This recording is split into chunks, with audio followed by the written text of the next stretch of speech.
The following is a special presentation of ESPN College Football on ABC. Williams hit as he throws, and it's intercepted. Intercepted by Devon Edwards. And the Duke Blue Devils celebrate with 13 seconds to go. Decker throws a pick six. Arizona State, Demarius Randall. 3 yards away from a possible upset. Gardner, right side. It's intercepted. Ohio State intercepts it. Tyvis Powell saves the season. 57 yards. Remember, a block kick could go the other way, too. He's got to be careful and get it up. On the way. No, returned by Chris Davis. Davis goes left. Davis gets a block. Davis has another block. Chris Davis. No flags. Touchdown. Auburn. An answered prayer. There goes Davis. Oh, my God. Davis is going to run it all the way back. Auburn's going to win the football game. Auburn's going to win the football game. He ran the missed field goal back. He ran it back 109 yards. They're not going to keep him off the field tonight. Holy cow. From the men who brought you basically a sports show, if your football fix wasn't met on Thursday night, it's time for an additional slice. This is basically a football show right now. Let's go! Here's Josie, got the first down, breaks free, midfield, foot race, for the end zone, 20, 10, hello, touchdown! Empty backfield. There he goes on the quarterback draw. And he's into the secondary. Great move, and now the speed in the middle of the field, looking for a stiff arm touchdown, Ohio State. What a run! Ladies and gentlemen, welcome in. Basically a football show. This is episode 15, the Mike Phipps edition. The Tim Tebow edition? No, we're not doing Tim Tebow. No. Mike Phipps, or we'll find a good college player that wore 15. We'll find somebody besides Tebow. He gets enough coverage. He doesn't need us. No, he doesn't. He really doesn't. I don't know if there's words to describe what happened and we're going to flip the script a little bit. We're going to go we're going to start with college this week because NFL was kind of a ho-hum, lackluster week in the NFL, but oh man, this Saturday, Rivalry Saturday in college football. I don't know if I've seen anything quite like what I saw on Saturday. It was just wow is all I can say. I don't know where to even start with it. Ohio State, Michigan was fantastic. Another game that was really good was Georgia Tech. But God, Auburn, Alabama, the Iron Bowl didn't disappoint. There is only one place to start, and we could spend 5 hours on this one game. We hyped it up for many weeks. We were really excited. We thought it was just going to be a pretty good football game because they were both going to be ranked and it was going to mean something. It was more than a pretty good football game. It was an instant classic. Let's just start at the beginning. There's so many things to break down in the middle parts of the game, but let's go right to the end. Tie game. Alabama gets the football back with 28 seconds left after Auburn ties it up. So Alabama runs a couple plays. They go out of bounds. It looks like the clock stopped, but Nick Saban, he fights and fights and fights for 1 second left on the clock so that they can have one more shot at something to try and win the game. And he fought really hard about it, and they reviewed it, and Nick Saban got the 1 second on the clock. So Alabama then has the opportunity to either throw a Hail Mary, which Auburn has seen work for them just 2 weeks ago in that same stadium, or line up for a 56-yard field goal when Alabama had many field goal issues throughout the day, kicking issues, whether it was punting or kicking kickoffs. But instead of using their normal kicker, they put out a freshman. He's 1 for 3 career on field goals. His one field goal that he made was like a 19-yarder. And so, 56 yards, 1 second left. Why not? Go win the game, and if you miss it, you go to overtime, right? They kick it. It's up, and it's short. But Auburn does the prudent thing and has somebody back there to return it. And Alabama didn't seem too concerned with trying to cover the kick with all the fat field goal linemen out there.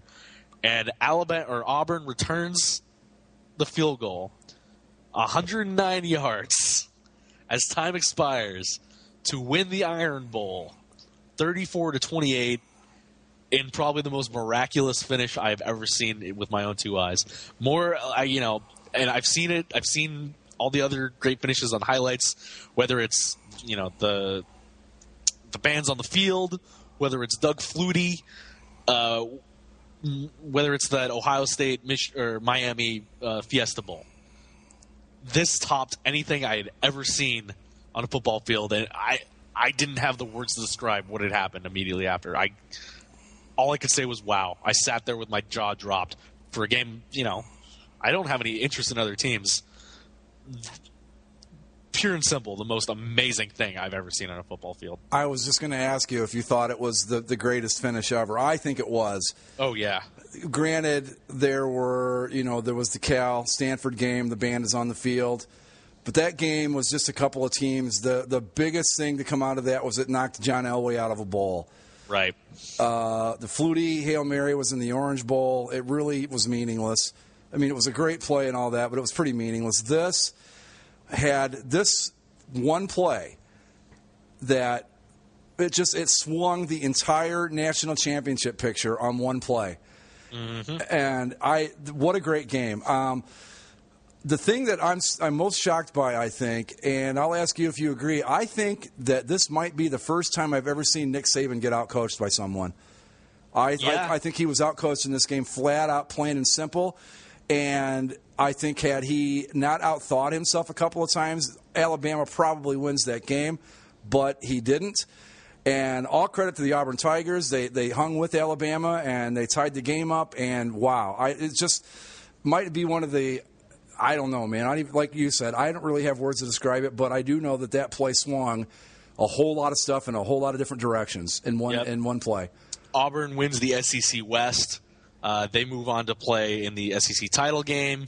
Alabama gets knocked off their perch. They're no longer in national title contention. I think no matter what happens this next week in the conference championship games, I see no way that Alabama would get back in there, even if everybody in front of them lost. Well, maybe if the top three teams lost, and maybe you had Missouri, Alabama, but nobody would want that. And maybe even at that point they put Oklahoma State in above Alabama, but who knows? I want to go through a lot of different parts of this game. Let's start at the beginning. You knew this game wasn't going to be normal from the first drive of the game. Alabama gets the first drive of the game. They go down only 49 yards. It was fine. They attempt a field goal, and it is absolutely shanked. Yeah. And that was just a bad omen from the start, how bad the kicking game was going to be for Alabama in this game. And Auburn comes back down. They score a touchdown there in the first quarter. So it's 7-0 Auburn after the first quarter with a missed Alabama field goal and 2 punts. So, you're sitting there, you knew this wasn't going to be right. But then in the second quarter, Alabama explodes. 21 points. They're running the ball all over Auburn. You think it's over. I mean, at halftime, it was 21. Auburn was able to get a touchdown late there in the second quarter to make it only 21-14 at half. But it seemed Alabama was in full control of the game. I just thought they were the bigger, more physical team, and they were just going to run out the string against Auburn. Absolutely. I completely agree.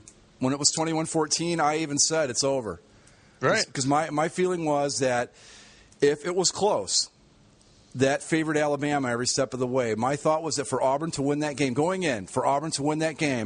they had to come out and jump on Alabama early and be up, 21-0, 21-7 at the half and just keep right on going. I never thought for a second if Bama kept it close, if it was like a 7-point game, that favored Alabama every step of the way. So that was my thinking too, that Alabama had it in the bag at that point. Then third quarter, Alabama controls the ball for the most of it. And then they go down. They line up for another field goal. And this one gets missed again. And, you missed one field goal for Nick Saban you're in the rough house. You missed 2 field goals for Nick Saban, and you're walking home. Yeah, you're walking home. But so Auburn comes back. They get a touchdown there, and they tie it up. 21-21 going into the fourth quarter. Auburn pins Alabama down inside the 1-yard line twice on just amazing punts. And both times, Auburn let Alabama get behind them. On the first play, okay, maybe one time the safety misplays it and they go for 50 yards, fine. The second time, I don't know how you let Alabama do that to you twice. A.J. McCarron would look like, at the moment, at that point in time, looked like it could have been A.J. McCarron's Heisman moment, 99-yard pass to put Alabama back in front. And I thought after that, okay, Auburn's miracles are done. This is it. Alabama went ahead. They're not going to be able to recover from that momentum, are they? Right? I'm with you. Yeah, I'm just listening. Okay. I'm reliving it. That's where I'm at. I'm sorry. All right. I'm like thinking in my head going, I'm back in the game when you're telling me all this. So. It's okay. Then we're going down. Auburn gets the ball back, and they're only down 7, and there's 8 minutes left at this point. Thereabouts, yeah. And so Auburn then goes for it on fourth down at their own 35-yard line. Right. Which I thought was a little aggressive. I didn't think that they needed to do that. And, they didn't get it. And when you give Alabama the ball at your own 35, especially right after that 99-yard pass, I thought this thing was over. Absolutely. Alabama if they were going to be in field goal range, it was going to be a chip shot. They just needed to make it. Or I thought they were going to score a touchdown. I thought, okay, Auburn just gave away the football game right there. There was some, just the broader theme, I think, in a lot of these games, there were some coaching decisions that, as we talk about all these games, I think there were some very questionable decisions made by everybody throughout the weekend. But, yeah, at that point, when Auburn goes for it on fourth down, doesn't get it, I'm thinking at that point, Alabama seals the deal. And then immediately on that very next series, Alabama gets held to a fourth down. And because of how bad the kicker's been, and we just said, Nick Saban's not going to let you do that anymore, they forego kicking the chip shot field goal and go for it on fourth down. And Alabama ends up getting stopped, giving Auburn new life. And I just thought of Nick Saban is a guy that's not going to make that stupid of a decision. I don't know how he does that. Now, I understand the kicker hadn't made the first 2 field goals, but come on, you're in the middle of the field. You're inside the 20. Yeah.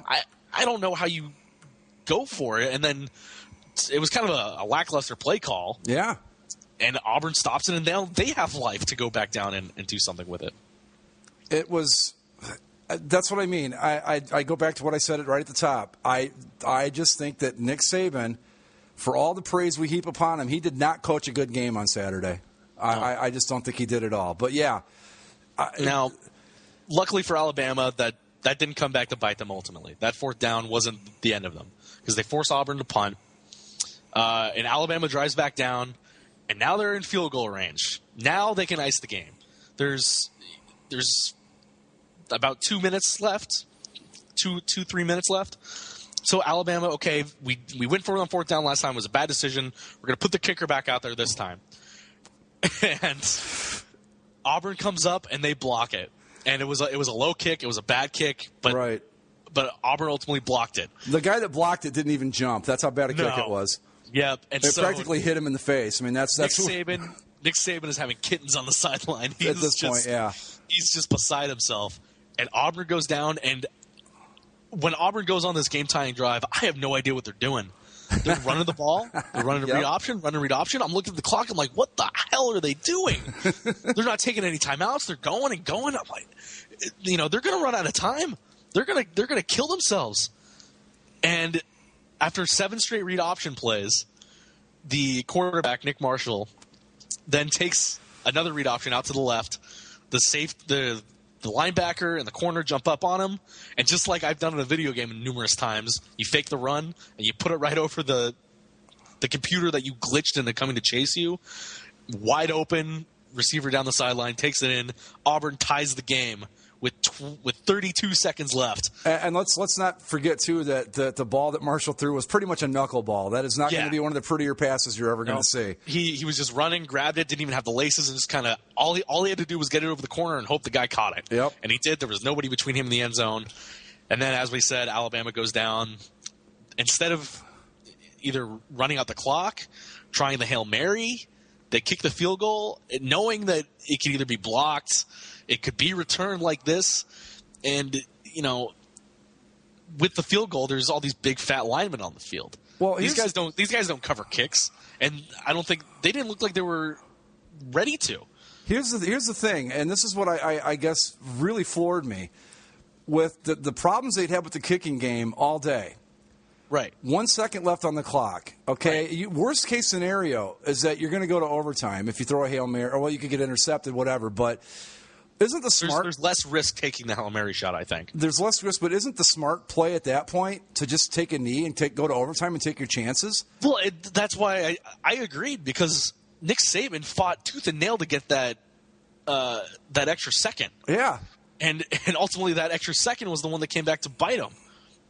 But and then they line up for a 57-yard field goal, and they bring out the freshman, and they say, well, he was hitting them from 60 in practice. Well, you and I could probably hit him from 60 in practice. We don't have the Auburn special teams breathing down our neck. But this is something that I've been wanting to ask this ever since I saw it on Saturday. I wanted to bring this up on this show. Do you think that the Alabama players weren't aware of the fact that ball could be returned?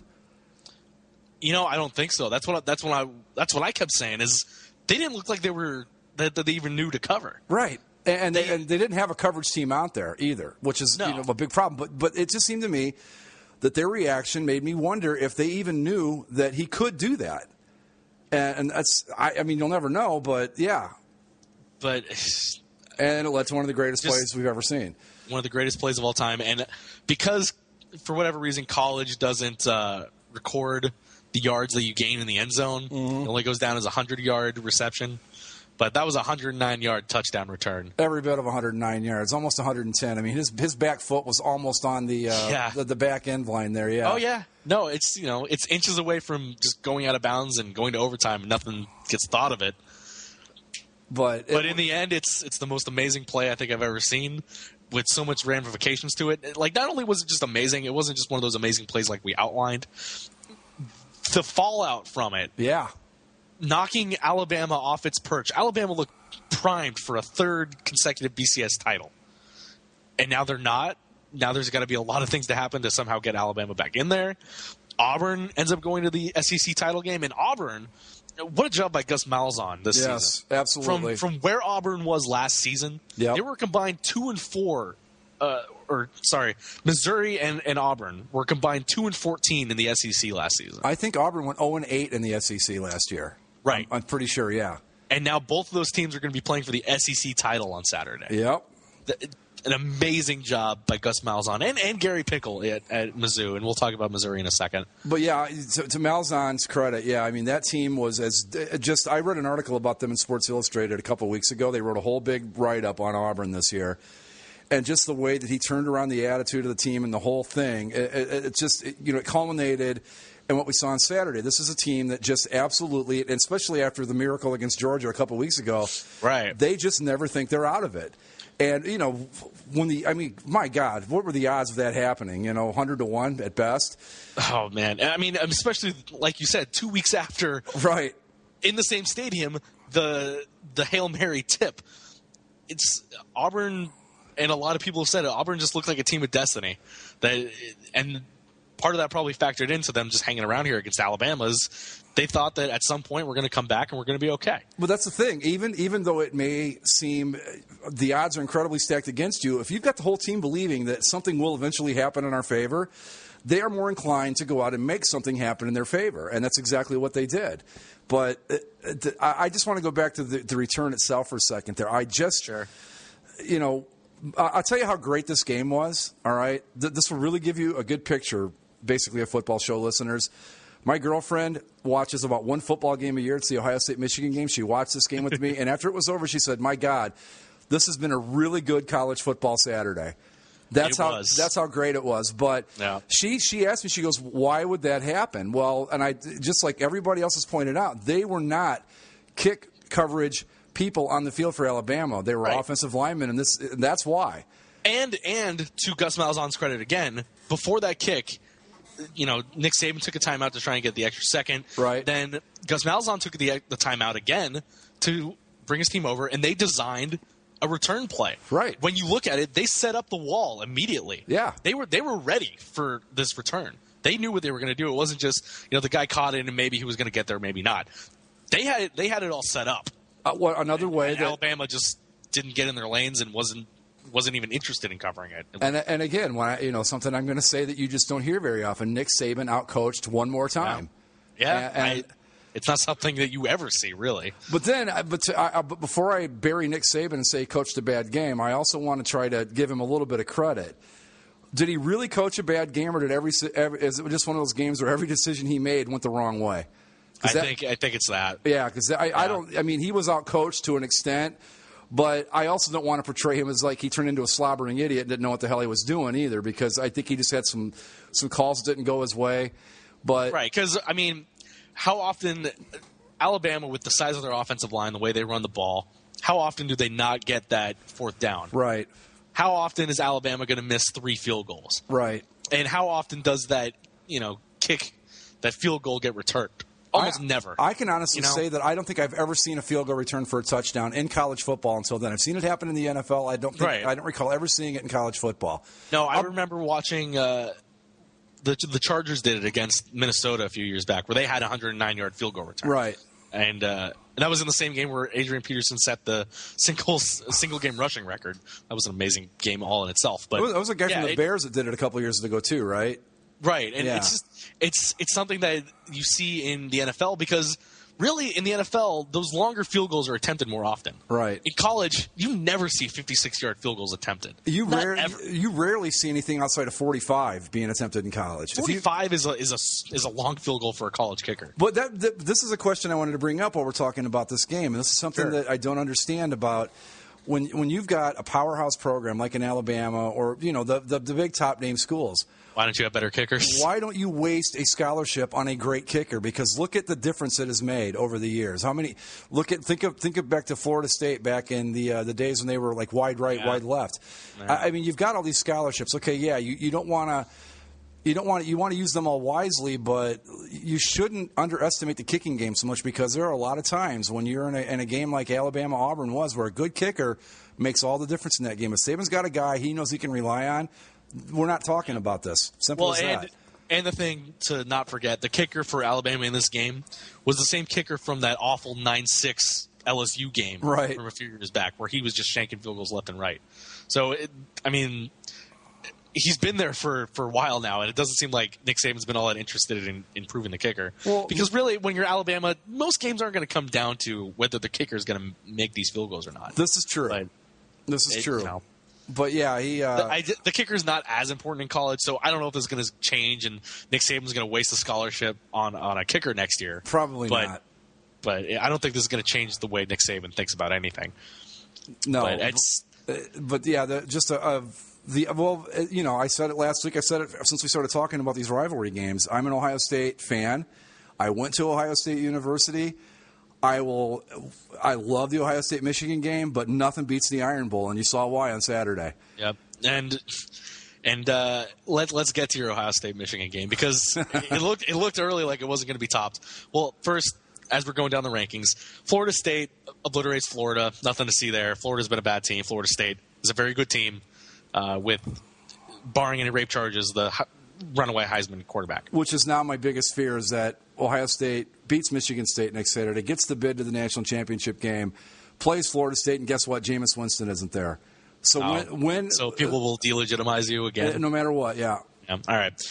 Well, Ohio State, Michigan, it was almost there. It was the game of the day for about 2 hours. Yeah.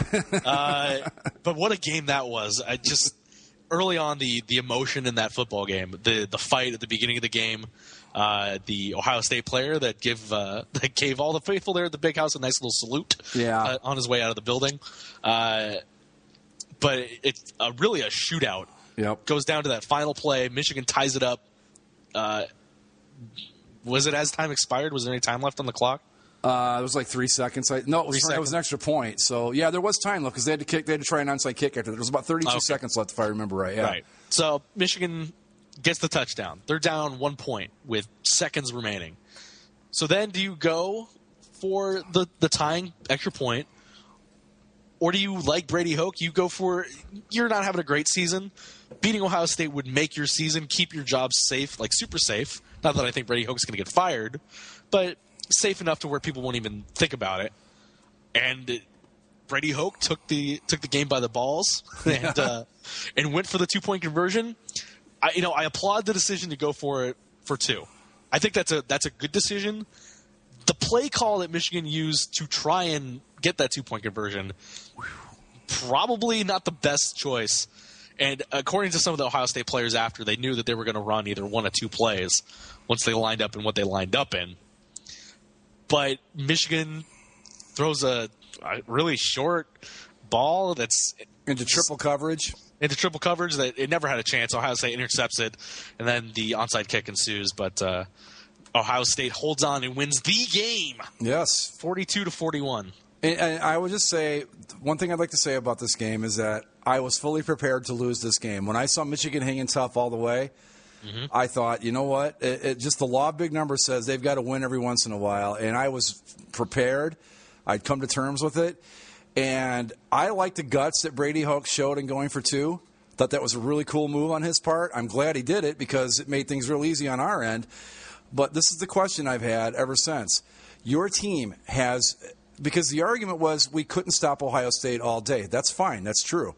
Right. But they were running the ball all down their throats. Good game by Carlos Hyde. Amazing. The other side of that coin was you had just put up 635 yards of offense on the Ohio State defense. They couldn't stop you either. And really, at that point, if it's me, and I applaud him. I think it was a great move. It worked out on our side all the better. Right. Well, and really, Michigan, nothing to lose. It's not going to affect their standings in the Big Ten where they're going to go to a bowl game. None of that. It was whether you want to beat Ohio State right now, your rival in your building, and you have them on the ropes. I applaud the decision to go for it, but awful choice of play call. Yeah, like you got to do something there, whether it's a rollout or a read option or something to keep Ohio State on their heels rather than just drop back and throw it into triple coverage. Spread the field, get the defense spread out, let Devin Gardner do what he does. If he can find somebody, great. If not, give him room to run. You've got a lot of options. Coming out in a bunch set like that and throwing into triple coverage was the last thing you should have done. Yep. And that's what they did. But it was a great game. But it goes back to what I've been talking about with the Buckeyes all season. Their defense scares me to death, and you saw why on Saturday. That's not a good Michigan team, folks. They're okay. Yep. They're 7-5 now. They're not. They're a bowl eligible team, but they're not good, not by any definition. And that's what worries me about Ohio State. Now I know that a lot of people want to write it off as it's just it's a rivalry game. Throw all that out. That's fine. Okay, it's a perfectly legitimate position to take on it. But the fact remains is that the Michigan Wolverines shredded that defense and did pretty much whatever they wanted all day on Saturday. That's a problem. Especially now that you're in the national championship picture, that's a serious problem. And if they can't play any better defense than that, I don't care if they play Northern Illinois, and the national championship game is going to be ugly. Simple as that. Yeah. Well, I mean, we'll talk about those games next week in a second, but Ohio State's defense does concern me, letting up 41 points to Michigan. But the way that Ohio State was able to run the ball, both Braxton Miller and Carlos Hyde, that's the strength of this Buckeyes team, really. Absolutely. And you know what the funny thing is that with Urban Meyer, you automatically think spread offense and you think that type of thing. But this is a running team. They don't pass the ball that well. I mean, they'll hit a long pass here and there, but they're not a team that if you shut down Miller and Hyde, that they can just automatically start throwing the ball and make up the difference. That's not the case. If the running game is not there, they're in trouble too. But it was a great game. I mean, don't get me wrong. I enjoyed it. I can't say I enjoyed it. Who am I kidding? I was miserable every minute of it. But I was glad to see that they came out on the other end. And I hate to use the cliches, but if there ever was a game that it was a shame one team had to lose, it was that one because both teams played great offense and just put up superb efforts, and it was a shame somebody had to go home to lose with that game. But if someone had to lose, I'm glad it was Michigan. What did you think about the fight at the beginning of the game? Any thoughts at all? Or just that's the rivalry game and something got a little too out of control? It is, but I also think that these guys, especially the upperclassmen, they've been down this road before. It doesn't solve anything. All it did was it cost the Buckeyes 2 players and the Wolverines 1 player. It's not classy. The one thing about the Michigan-Ohio State rivalry that I've always liked, and this is where I think we're better than Auburn, Alabama in the Iron Bowl, is that there's a real mutual respect between the two schools. Yeah, we're rivals and all that, but it's not like this blind hatred like you see with Auburn and Alabama fans. And I think it's a poor reflection on my university and Michigan's university for our players to behave that way. So I didn't like it. I'm not as upset about the guy going off and flipping everybody off. I thought it was funny. I don't think he should have done it, but I'm not going to get up in arms and talk about how disgraceful it was and all that. Hey, they're what we seem to forget is that they're 19, 20, 21-year-old kids that they're playing these games with these huge stakes attached to it. So things are going to get a little heated. But no, I didn't like the fight. I wish it wouldn't happen, but it did, and whatever. That's kind of where I'm at. I'm not proud of it, but it was what it was. Well, Ohio State now in position. They're at number 2 in the BCS rankings. Yeah, so my worst fear is confirmed. Your worst fear is confirmed. You're barring anything weird. If everything holds, you're probably on lock for a date with Jameis Winston and the Florida State Seminoles. Yeah. We'll talk about that a little bit more because there's still a lot more to come before that. Moving on down, Missouri with a good late win there over Texas A&M. Yep. Missouri really controlled Johnny Manziel. It's something that hasn't been done a whole lot this season, but Manziel only 195 yards, 1 touchdown. Really kind of resilient from the Missouri Tigers, like I mentioned with Auburn. Amazing turnaround season for them in the SEC. You thought that when Missouri came into the SEC, they were going to be another one of those also-rans like a Vanderbilt or Kentucky. But in their second year in the SEC, Missouri is going to the SEC title game. Well, this is something that's been brought up quite a bit. Does this mean the SEC is not as great as we think it is? Or is Missouri just that good? Because to be honest, you talk about how great your conference is, SEC people, and yet Missouri shows up in their second year they're playing in the title game. Right. This is a Big 12 team that's not known for defense or any of the things that the SEC is known for. Missouri's not known for that, and here they are in the title game. I think Missouri's a pretty good football team. I don't know if they're a great football team. They're very good at controlling the ball and kind of keeping the score low. But I think this is a down year for the SEC overall. Outside of Alabama, Auburn, Missouri, and really South Carolina, they're right there in the discussion too. They're a player or two from making the SEC title game themselves. It's really kind of a down year. The bottom half of the SEC is bad this year. Whether it's Tennessee, Kentucky, Vanderbilt, all those teams. Florida's down, Georgia's down.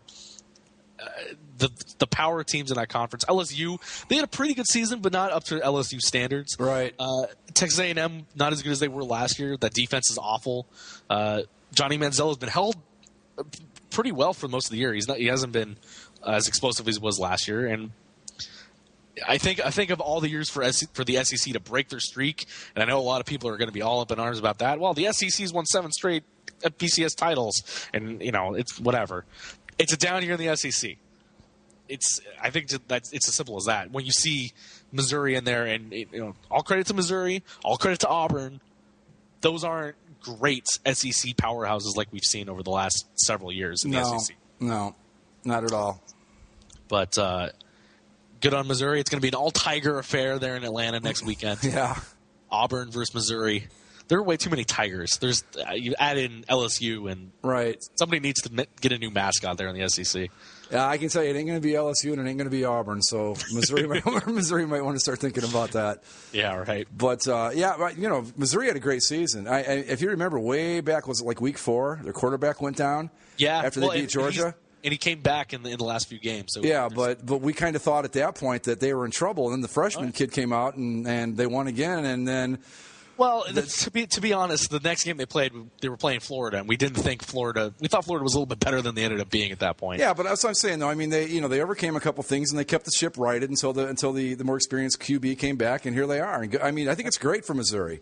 Yeah, in Missouri, their one loss. I mean, they would probably be more so in the title discussion than they are right now. Their one loss came in double overtime against South Carolina. At home in a game where they just blew it in the fourth quarter.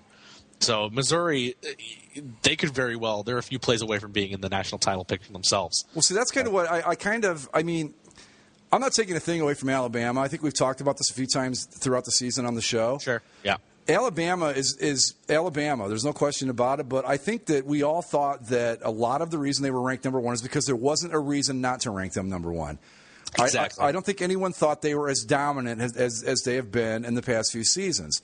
So it kind of surprised me a little bit that Alabama didn't fall behind Missouri. And I know that, Missouri, I understand they're Alabama and all that. But, again, with that kind of thinking, and I think that was pretty prevalent throughout football, I was kind of shocked that Missouri's still behind them, I guess. Well, I think it's because ultimately Alabama only lost to what is now the number 3 team in the country. Right. And it was on the most miracle of last-second plays. Yeah. So I think the voters take that into account. The computers have everything as it is right now. 1, 2, 3, 4, 5. So the computers have it that way. The voters have it that way. Alabama's number 4 in both the human polls as well. So I think a lot of people are just discounting Missouri because, like we said, I mean, Missouri's a good team. They're not a great team. I think if Missouri played Alabama, Alabama would beat them. Yeah. And ultimately, they both have one loss. And I think Alabama's one loss is not as bad as Missouri's one loss, and so that keeps them there for right now. And, of course, if Missouri beats Auburn this weekend, Missouri would jump over Alabama. I think that's no question either. Yeah. Again, I'm not trying to take anything away from Alabama. And right. I'm not going to try to kid anybody either. I don't think if Ohio State and Alabama played, I don't like our chances. I'll put it like that. Yeah. But, and I'm sure we'll address the rankings in a little bit. But, yeah, just for Missouri, they've had a great season, and there is not in a million years would I have ever guessed that in their second year in the SEC, they'd be playing for the SEC championship. That was just something that I just didn't think was ever going to happen, let alone as quickly as it did. Yep. Moving on down. South Carolina beats Clemson, and probably a game that was a little bit more important for Clemson. Yeah. South Carolina needed to win to have any shots at the SEC East, but Clemson, they barely stay in the top 14, so they're still in the BCS talk as far as being an at-large selection, and they'll probably get picked by the Orange Bowl if they because they should stay where they are. They don't play any more games. But a bad loss there for Clemson. Stanford, a pretty lackluster game against Notre Dame. I don't know if it's that Stanford thought that they could beat Notre Dame pretty easily, if they were looking ahead to their trip to Tempe this weekend. Yeah. But Stanford, not great. Tommy Rees, 4 turnovers, I think, for the Notre Dame Fighting Irish. Just a cap to what is a lackluster season after being in the title game last year, and in what was a miracle season last year, right. As it looks like. Pretty much a fluke. Yeah, absolutely a fluke. Baylor edges one out over TCU, keeping their hopes for the Big 12 title alive. They got to hope that Oklahoma State loses to Oklahoma and that they can beat Texas next weekend. But, Texas is still alive to win the Big 12, too. If Oklahoma State loses and Texas beats Baylor, Texas would win the Big 12, which you didn't think after they were getting blown out by BYU and Ole Miss right here. Yeah. Because going back to that BYU game, BYU they dominated Texas that game. But anyway. Yeah. Then next, Michigan State, only 14-3 over Minnesota. I mean, everything's locked up for Michigan. Or Michigan State, I should say. Their defense still pretty darn good. And you look at their record, 11-1. Do you know who the one loss was, Greg? So for Michigan State? Yeah. Was it Notre Dame? Notre Dame. Okay. Same thing with Arizona State. It's weird because Notre Dame's had a lot of bad losses, but they also beat Michigan State and Arizona State at points during the season. Wow. So if Michigan State didn't lose that one game to Notre Dame, this Big Ten title game would probably be a de facto semifinal for the BCS title. Yeah, and it'd be huge. Yeah. It's already pretty huge, but it would be monstrously huge if that were the case. It's already pretty huge. We can break that down in a second, because the strengths of both teams are what's going to go directly against each other. Ohio State's running game and Michigan State's run defense. Right. Right behind Michigan State at number 12, the Territorial Cup is going to stay in Tempe this year. Sorry, there you go. Wildcats. That's all right. Just the evisceration of Arizona. You had to be loving that, huh? It wasn't close. Arizona State came out. They had a job to do. to get the Pac-12 title game back in Tempe next weekend, and they went out and did it in stellar fashion. A mini riot outside the stadium afterwards when ASU poorly thought this out. The student tickets for the Pac-12 title game, they were going to go on sale immediately after the Arizona game ended. Yeah, who thought that was a good idea? Well, it's not. That's fine. That's a fine idea. But what they did, instead of having them go to the ticket office at the stadium, at the football stadium, and opening up, 5 or 7 ticket windows, right? They told them to go to the box office at the basketball arena, which is right there in the same complex. But they only opened up 1 ticket window. Right. So you had 9,000 students, drunk Arizona State students, right, packing themselves into the corridors of the basketball arena, all trying to pile into 1 ticket window. There was pepper spray and some tear gas and windows broken, and so they stopped selling the tickets and decided they were going to do them at certain points of the day during the week to make it a little bit more, hospitable. I just don't. I mean, yeah, even having them sell at the stadium itself, I'm not so sure that at Arizona State after the Arizona game is a good time to do anything that requires any kind of order. If that makes any sense. I think that, waiting, they're going to go on sale on Tuesday, probably would have been the smarter play by the Arizona State administration, I think. Yeah, and I mean, the general public got to buy tickets a little bit earlier, and they could do them online. I don't know. There's a million different ways to do it, but I had plenty of videos on my Facebook feed of all my friends in the fracas.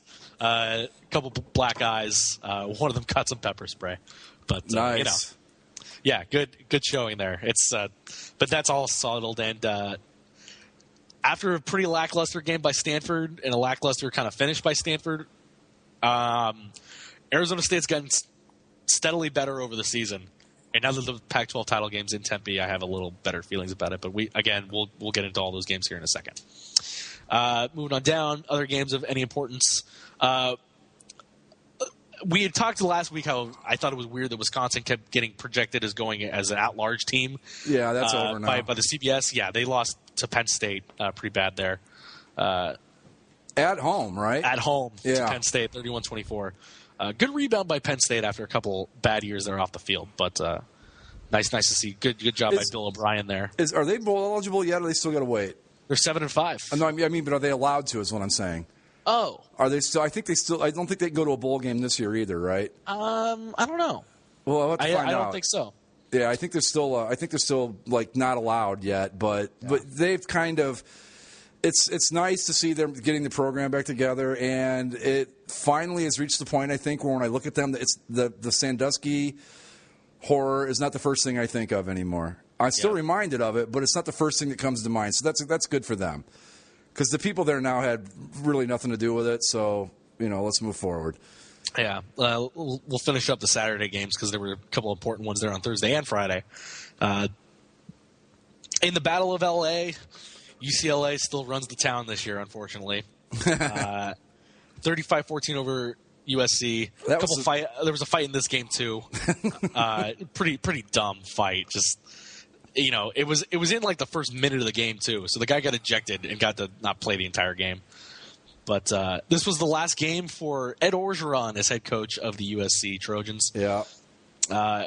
It was announced today that he resigned after being told that Steve Sarkisian, the head coach of the Washington Huskies, will now be the new coach there at USC. And it was never a question, I think. I think Sarkisian's probably the best guy for the job of the guys that were there. And it slowly but surely, you kind of figured out who was going to be hired for this. Because on Saturday, Sumlin announces he has his 6-year extension at A&M, so it's obviously not going to be Sumlin. Chris Peterson was in the talks, but he said that he pulled his name out. And so slowly but surely, he kind of knocked things down one after the other. And I think it was pretty clear Orgeron wasn't going to come back. And now Sarkisian is the head coach for the USC Trojans starting next year. What do you think? Orgeron also won't coach the bowl game for the Trojans. He won't? He will not, because he was reportedly so outraged at the way this went down.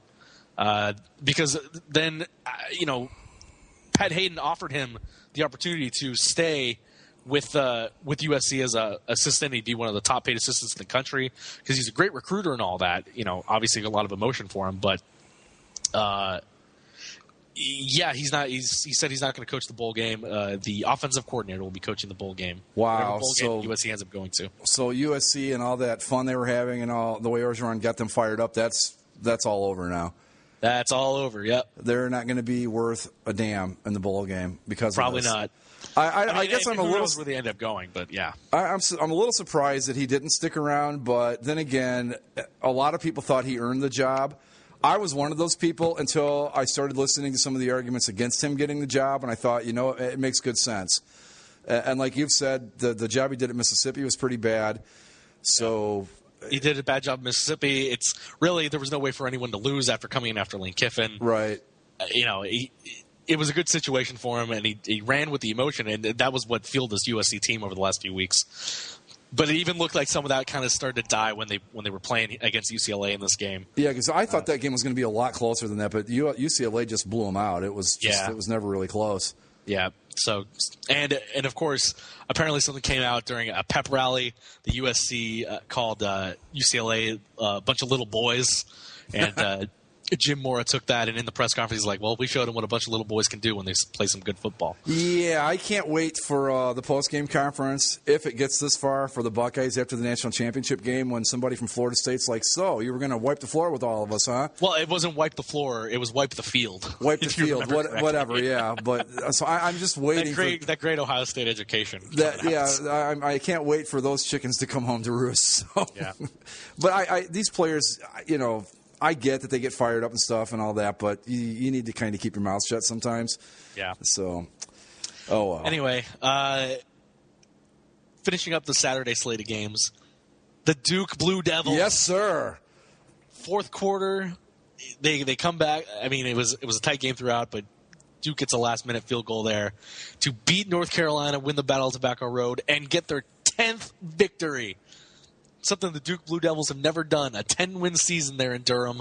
And Duke gets the honor of playing Florida State in the ACC title game. And I just want to point out, too, that Zach and I have been on the Duke bandwagon right from the minute we thought they might get 8 wins. So there you go. We've been here a long time, people.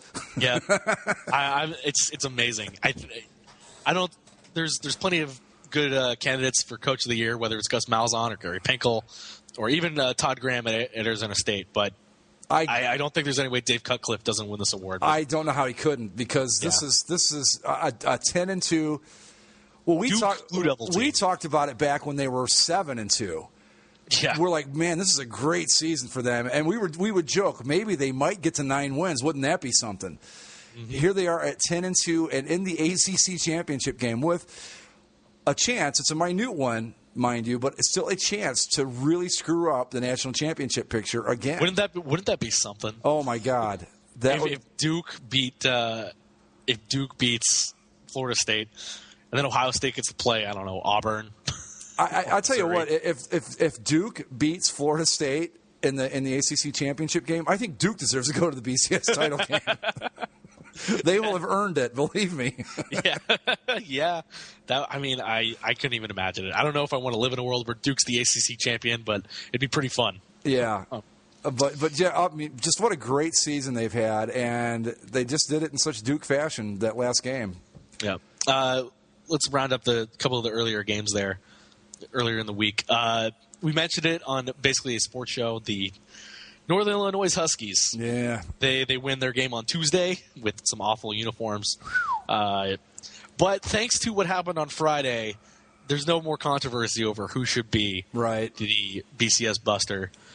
Fresno State led up 62 points to San Jose State in what I watched the second half of that game. Just an awful showing by Fresno, especially there in that second half. They were scoring points in the first half, but could not make anything in the second half, in a 62-52 loss. Ooh. And, I mean, Fresno's, like we've mentioned a lot of times, Fresno always has that one game where they kind of screw themselves over, and they've been a very consistent team at winning, but they've also been a very consistent team at losing a game they probably should win and taking them out of any major kind of bowl contention. And just a bad loss by Fresno. That was an awful game to lose to San Jose State of all teams. Well, but you said last week on the show, and I'll give you credit for this, that you said San Jose State wasn't a bad team. Now, granted, they're not a a top-level team, but they were able to score some points and all that. And I think that if Fresno State went into this game looking at it like, hey, they're just 5 or 6 or however many win San Jose State, we're going to cruise, that didn't happen. And I think I don't know if that's what happened, but... Well, I think it was just an offensive turn-on by San Jose State. 6 touchdowns and 547 yards by their quarterback. It just... it was a bad loss. Fresno just... Yeah.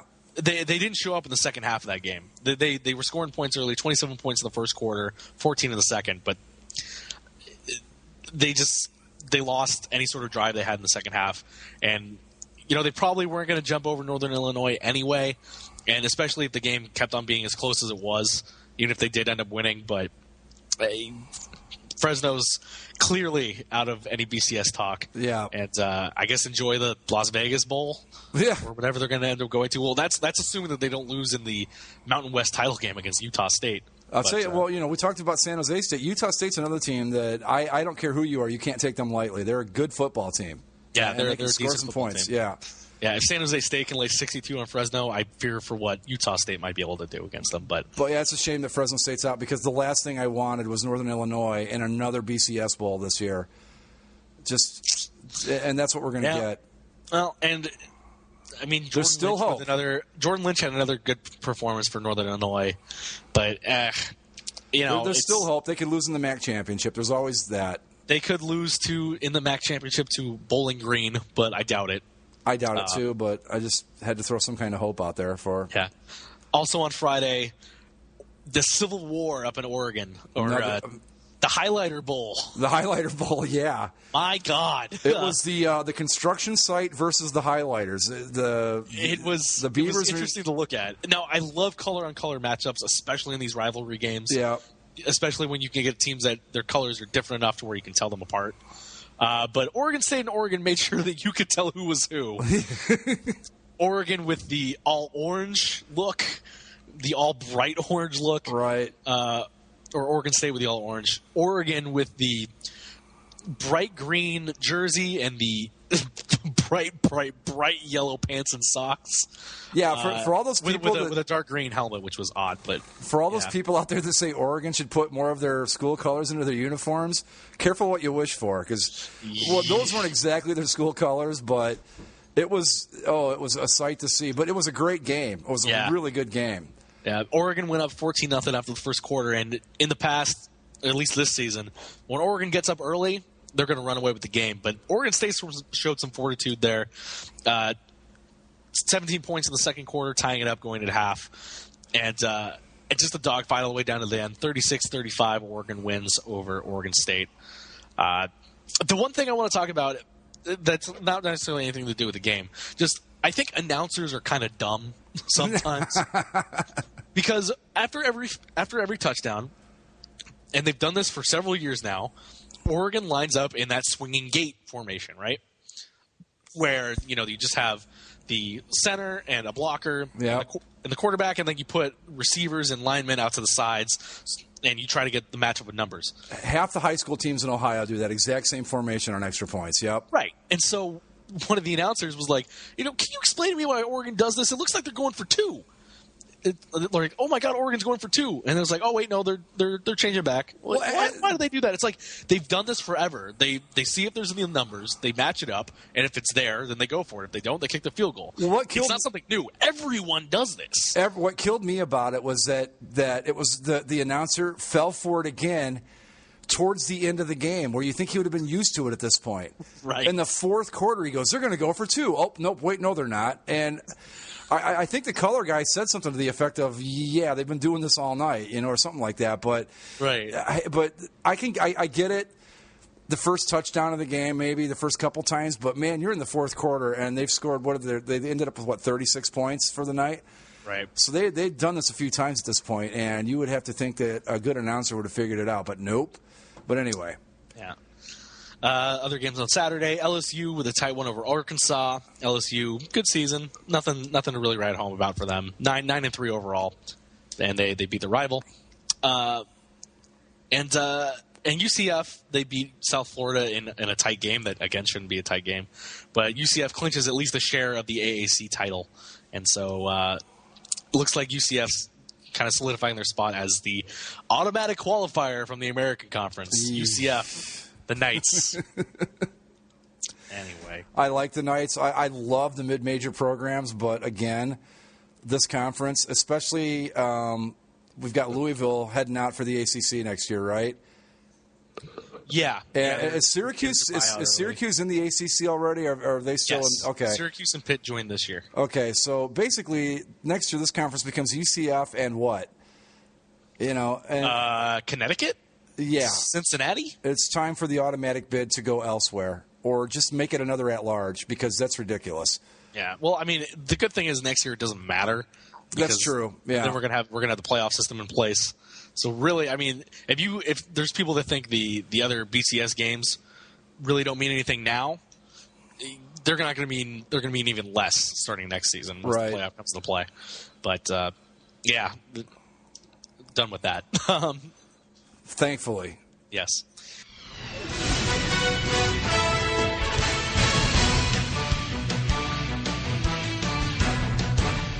Looking at the BCS rankings as they came out there on Sunday night.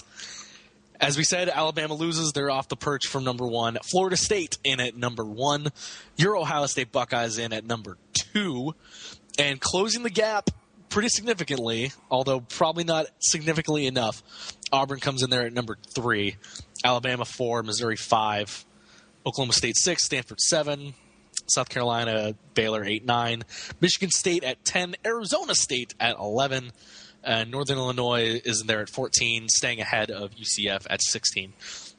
I just want to make one more note on Northern Illinois.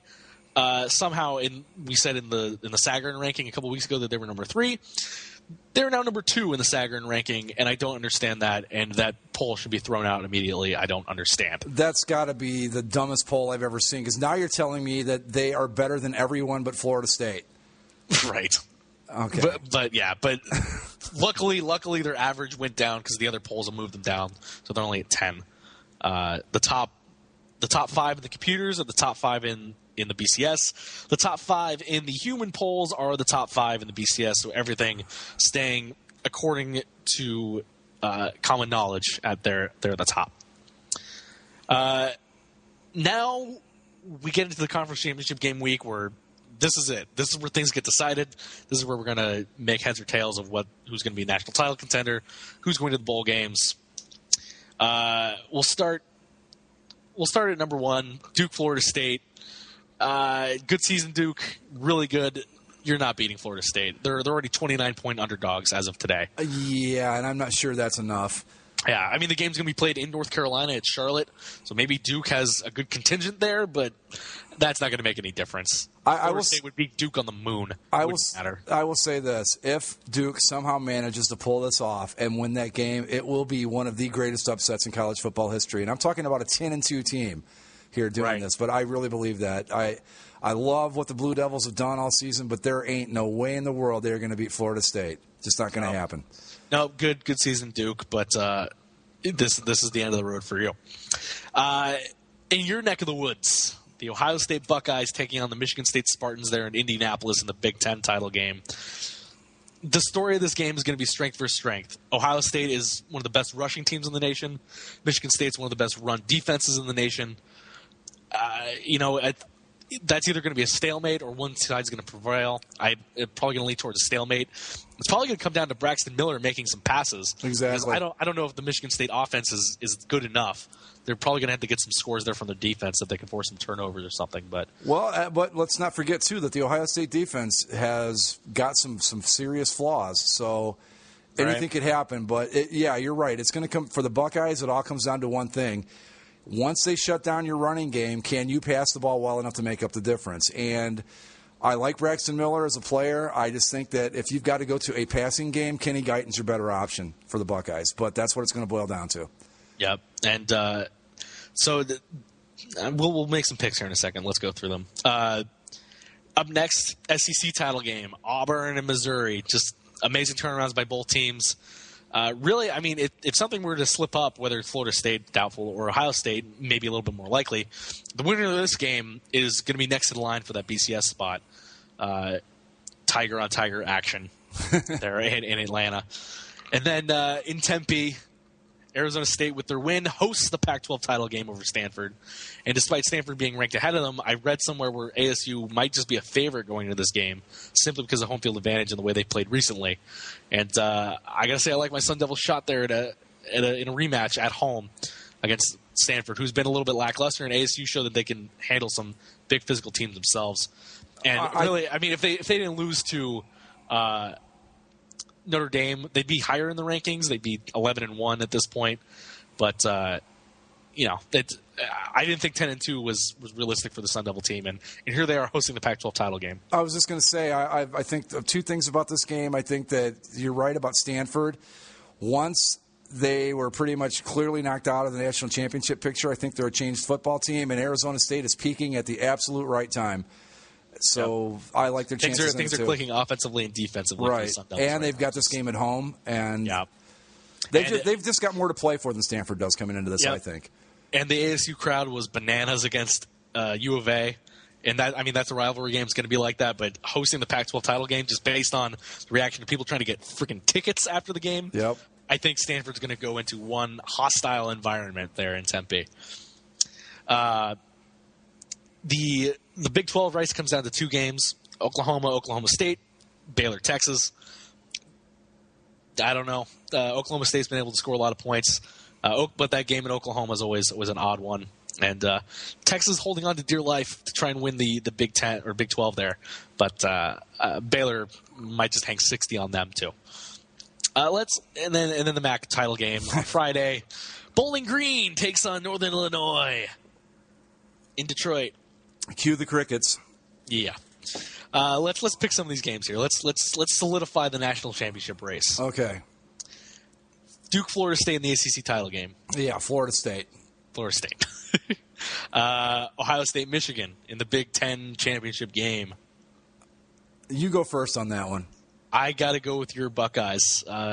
Michigan State, good run defense, but after what I saw Carlos Hyde and Braxton Miller do on the ground, I don't think, even if Michigan State's able to put up a good front against them, I still think Ohio State's going to get a fair amount of yards on the ground, add in some touches in the passing game, and I think Ohio State wins this one. Not easily, mind you, but they win it. I'm going to pick Michigan State for the same reason I've been saying this throughout the college football season. Wow. Every year, Ohio State gets screwed by somebody. I don't mean screwed like they get a call goes against them. I mean some team comes along and knocks them out. And it's been Michigan State. I go back to 1998. That was probably the best Buckeyes team that John Cooper had there. They were marching towards a national championship, and guess who beats them? Michigan State. I think it was in 1974. Anyway, Michigan State always screws someone every year. They haven't screwed anybody yet this year, so Ohio State's going to get screwed. I like the Spartans in a really tight game. I hate to say it, but I think the Spartans win this one because I just don't know that with Ohio State's defensive issues and having to pass more than they're comfortable with, I think that plays into Michigan State's favor. So a very slight edge to the Spartans in this one. And Michigan it might be a little bit of a Bill Simmons reverse jinx there, too. I won't say one way or the other. I think I know what you're doing. Michigan State also fourth in points against in the FBS. So good defensive front by Michigan State, but this is also a team that only put up 14 points against Minnesota last week. So, and they only put up 14 points against Purdue early in the year, too. I think, too, this is Ohio State's probably their biggest test of the year. Right. Wisconsin's not quite as good as we thought they were, and Northwestern's certainly not. So we'll see. If I had to bet money, I would bet Michigan State. So that's the approach I'm taking to it. SEC title game, Auburn Tigers versus Missouri Tigers in Atlanta. Wow. This is going to be a tough one to call. I got to go with Auburn, I think, in that one. I think I got to go with that, too. They're a team with destiny. It's going to be close because, like you said, I don't know if they can it's going to be tight both ways. Both these teams play kind of similarly in a way. But I think Auburn just has a little bit more going for them when it comes to running the ball.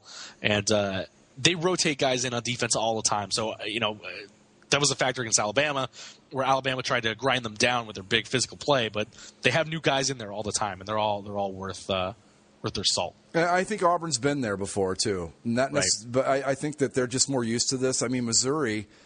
This is about the brightest the lights ever have been shined on, the Missouri Tigers. So I like Auburn a little bit, but I wouldn't be surprised if Missouri had a good run there with Chase Daniel when they were in the Big 12, but that was when Kansas and Missouri were the top of the Big 12. So that was a weird time at the Big 12 at that point. And this is a much bigger stage. The SEC championship game is just, that's the pinnacle of college football.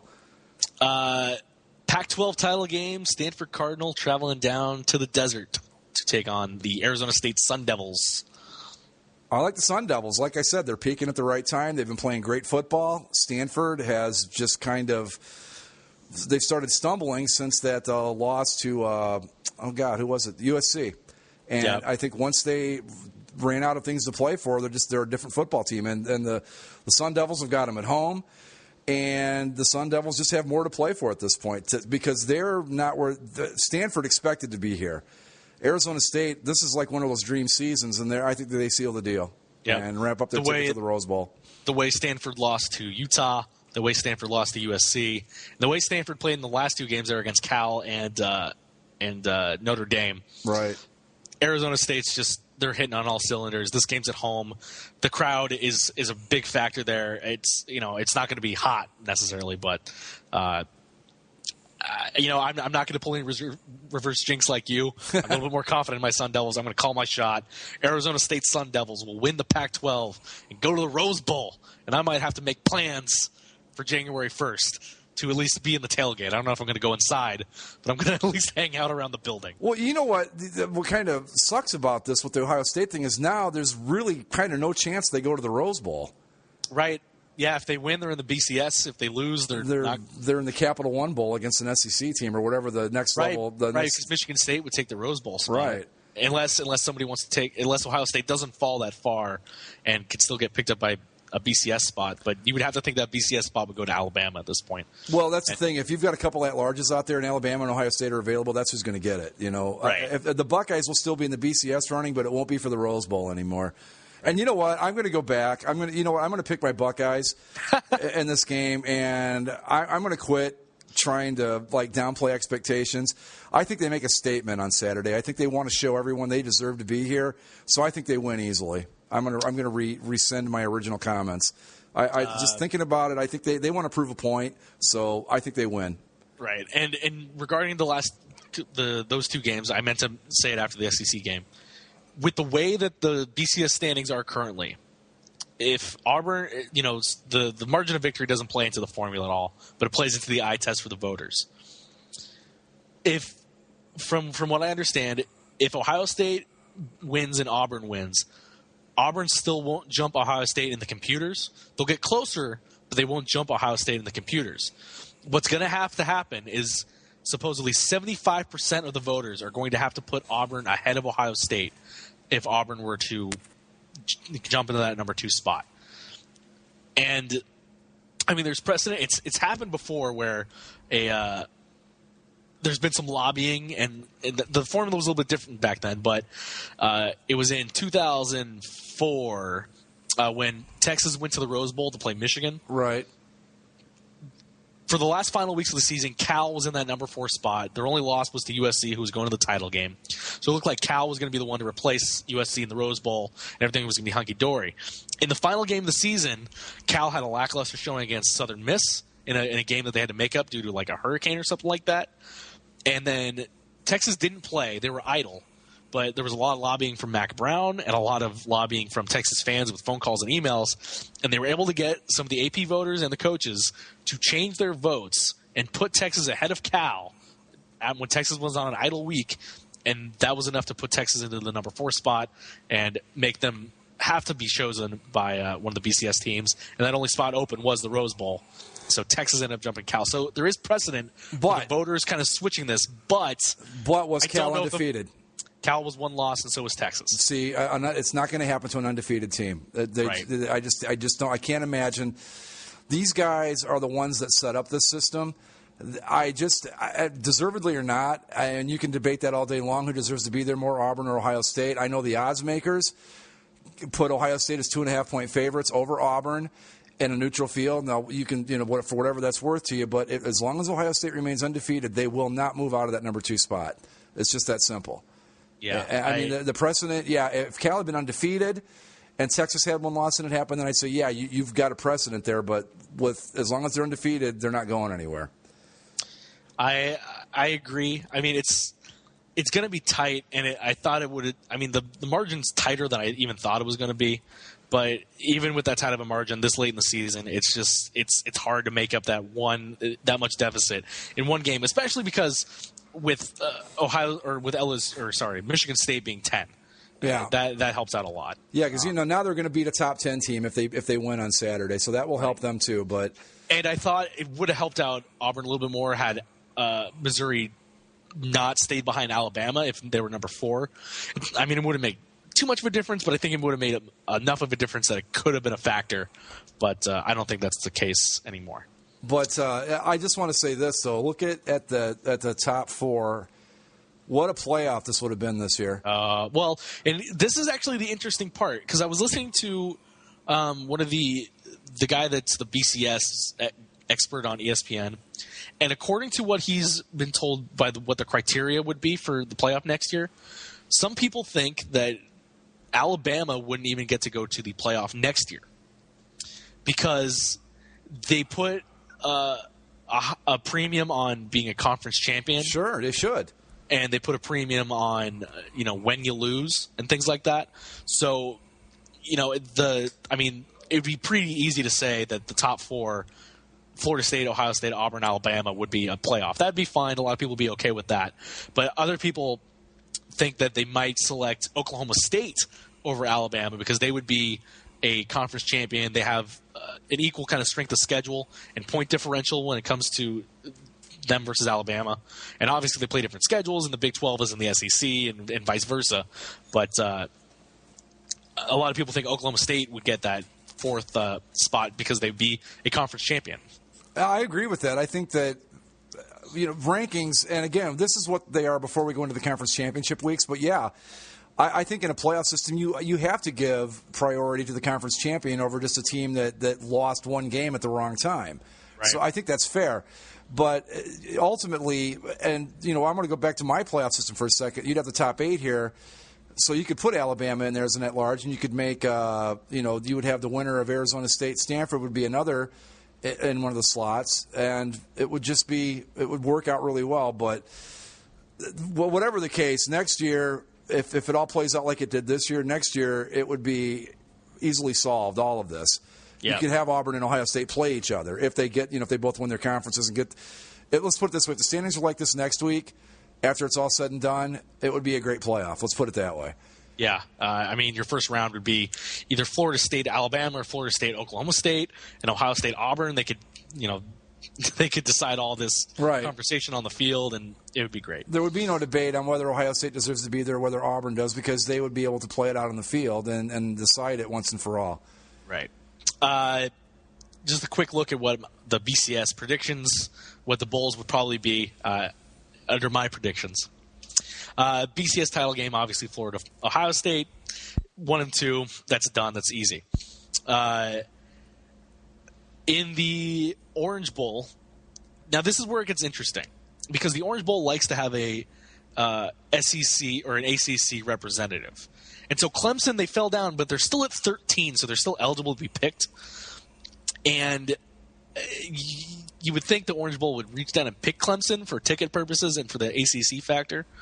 But now that Alabama's an at-large spot, and the Rose Bowl would now get a pick at an at-large bid, even though the Rose Bowl does like the Pac-12 Big Ten matchup, would the Rose Bowl pick Michigan State, who probably wouldn't fall, assuming they stay in the top 14.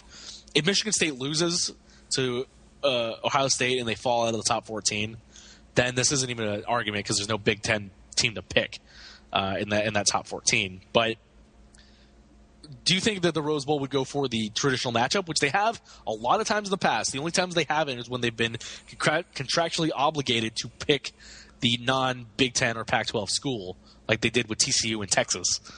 Or do they stay with Michigan State and Alabama would end up going to the Orange Bowl? Who's got the first pick out of the bowls? Who's got first pick after? Well, the way this goes is Florida State and Ohio State are taken. Right. And so that opens up a spot in the Orange Bowl and the Rose Bowl. Right. Since Florida State is ranked number 1, the Orange Bowl would get the first replacement pick. So they would have to pick from all the at-large spots, whether that's Clemson or Alabama or UCF or whoever. I think if I'm the Orange Bowl and Alabama's there and I can take them, that's who I take. Well, yeah. I think one way or the other it's going to be Clemson, Alabama in the Orange Bowl. But it's whether they pick Alabama first to make sure the Rose Bowl doesn't pick them. I think it just basically, does the Rose Bowl want to keep the matchup? And if history serves me correct, I think the Orange or the Rose Bowl would end up taking Michigan State anyway. And that'll make a lot of people unhappy, but that's probably what'll happen. Yeah, it'll make a lot of people unhappy. But you know what? You could just go by straight rankings and pick the next best team, but that's not the way these other bowls work. So, nope. So I would have the Orange Bowl as being Clemson versus Alabama. The Rose Bowl would be Arizona State, because I'm calling my shot again. It's either going to be Arizona State or Stanford, and neither one of those two teams are going to be an at-large pick. So Arizona State or Stanford, and then Michigan State. It's really the Rose Bowl is either going to be Michigan State or Ohio State. Well, no, because if Ohio State loses, never mind. Yeah, then that automatically puts. I think, the Big Ten representative in the Rose Bowl, one way or the other.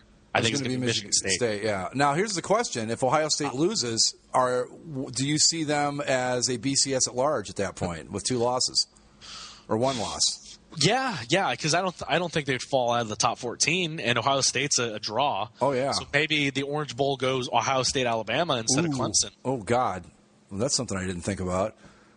Yeah, I would see that as a possibility. I think that's where Ohio State would probably fall to. So, God, who do I want to get killed by? Florida State or Alabama? I guess are my options here, huh? Right. And 2 opposite sides of the country. Do you want to go to Pasadena in the Rose Bowl for the championship, or do you want to go to Miami in the Orange Bowl for Alabama? Yeah. Can't we just go to the Capital One Bowl and play like Kentucky or something? Not so easy this year. Oh well. Sugar Bowl, Auburn. Probably going to win the SEC playing UCF because nobody wants Northern Illinois, who would then fall down to the Fiesta Bowl playing Oklahoma State. Assuming, and the way the Big 12 works out is Oklahoma State plays Oklahoma. If Oklahoma State wins, that's the end of the discussion. Oklahoma State wins the Big 12. If Oklahoma State loses, because their game is before the Texas-Baylor game, if Oklahoma State loses, the winner of Texas-Baylor would then win the Big 12. And all they're really playing for is the Fiesta Bowl, not too much else in there. Who wants to go to the Fiesta Bowl or the Holiday Bowl or the Alamo Bowl? Where do you want to go? Well, wait a minute. So, because you've still got to put Northern Illinois in there somewhere, and you've still got UCF with that automatic bid, right? Right. Is UCF locked into where they go, or no? Okay. No, UCF is an at-large. So theoretically, then Ohio State could lose this game, and despite the fact that they might not get a BCS bid out of this, right? Right. Wow. Right, because really, there's 3 at-large spots to fight for, and that's the Orange Bowl replacement, the Rose Bowl replacement, and then the other at-large, because the first regular at-large, because UCF and Northern Illinois are in there, and so the one replacement is the Rose Bowl, and that's assuming that it's going to be Michigan State one way or the other, I think, whether they win or lose. If they win, they get in there automatically. If they lose, they'll probably get picked. And then the Orange Bowl is – and, Alabama is going to be one of the at-large choices. Yeah. So that really it's just going to be the 2 replacement choices. And whether you want Clemson – because once you pick Alabama, all the other SEC teams are unavailable to be picked. Right. So South Carolina falls out of there. Missouri falls out of there. And that's that. Stanford wouldn't be in there. I don't think Stanford. The only game Stanford get picked for would be the Fiesta Bowl. They'd be like at 3 losses at that point, though, unless they win. Unless they, So but they would still be in the top 14, I think. And Stanford, the Orange Bowl is not going to pick Stanford to go all the way across the country. They did that once, and Stanford didn't sell out their tickets. No. The next choice would be Baylor. And really, the choices are Alabama's going to be one of those other spots. So assuming if Ohio State wins, then they're in the title game. But if Ohio State loses, then it's between Ohio State, Baylor, and Clemson, and Oregon, really. Okay. So if Ohio State loses and they can be picked, they will be picked for a BCS Bowl. I could see an Ohio State Alabama Orange Bowl real easy. Yeah, I think that would be where they would go. I mean, as much as the Orange Bowl would want to keep Clemson for the ACC, I think if they had the opportunity to pick Ohio State versus Alabama, yeah, they're going to go ahead and pick that. Because I don't know if Clemson travels all that well. Maybe they do. I don't know. And Clemson goes to the Orange Bowl a lot. Yeah. So maybe they're just done with the Orange Bowl. I'll tell you what I'd like to see, and I know it won't happen, but it would at least make the game interesting, is UCF Northern Illinois in the Fiesta. Just because at least it would be an entertaining game. Because I'll tell you what, I don't think anyone's going to want to go watch Northern Illinois get slaughtered by one of the good teams. Same thing with UCF. But you know what? But, okay, I would argue against that because I went to the TCU Boise State Fiesta Bowl. Yeah. The game where it's like, well, we have these two, automatic qualifiers. Right. That from, non-automatic schools. So we got to put them somewhere. I guess we'll have them play against each other. And that really kind of delegitimized the game. Yeah, it did. I remember that. Those smaller schools didn't get to play against the big dog and show that they're better. Right. They just said, hey, because those teams the year before played in the Poinsettia Bowl against each other. So it's like, that didn't show anything. So, yeah, it would be better. It would probably be a better game because Northern Illinois might be able to, contest themselves against UCF. Right. But it's not going to – it's not going to make it right. It's no award to them. I mean, they're getting a big paycheck, but they're basically playing in a well-paying version of the Poinsettia Bowl. You're right. Right. It's that I think that'd be unfair to both teams. Right. Now, both teams they might end up getting killed in both their games, but I think that's more fair to them than having them play against each other and kind of saying, well, here you go play the kids' table. Everybody else will be hanging out over here with the power conferences. Good point. Yep, you're right. I think that's going to do it for our college segment. Just probably one of the most amazing weekends in college football I can remember. Best rivalry weekend I can remember in a long, long time. Yep. A great Ohio State-Michigan game. The most amazing Iron Bowl probably ever played, probably ever will be played. Nice blowout in the Territorial Cup. Well, it could have been a better game. I enjoy watching U of A and those awful copper helmets. Ugh. Yeah, Arizona's the copper state. Yeah, well, get out of here.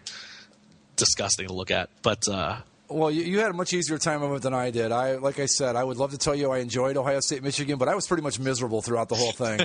Yeah, but tight games all around, competitive games all around, and there's one more week to decide who's going to go where, and I think we're going to get a pretty good week of games here. I don't think it's going to match anything that just happened. But I don't know what good week of college football coming up. I just to close it out, I don't know what you could do to make a game more exciting than Auburn and Alabama was already. I mean, I don't know how else it could end to make it any better than that. The back and forth, the calls, the play calls, the choices, the decisions, and then ultimately ending on that play. I just everything that added up to that moment made that moment even more amazing than what it ended up being. I mean, that alone is a moment in by itself, but everything that happened in that game up to that moment just exacerbated it. It just made it's so much more out of this world than I could have ever possibly imagined from a football game.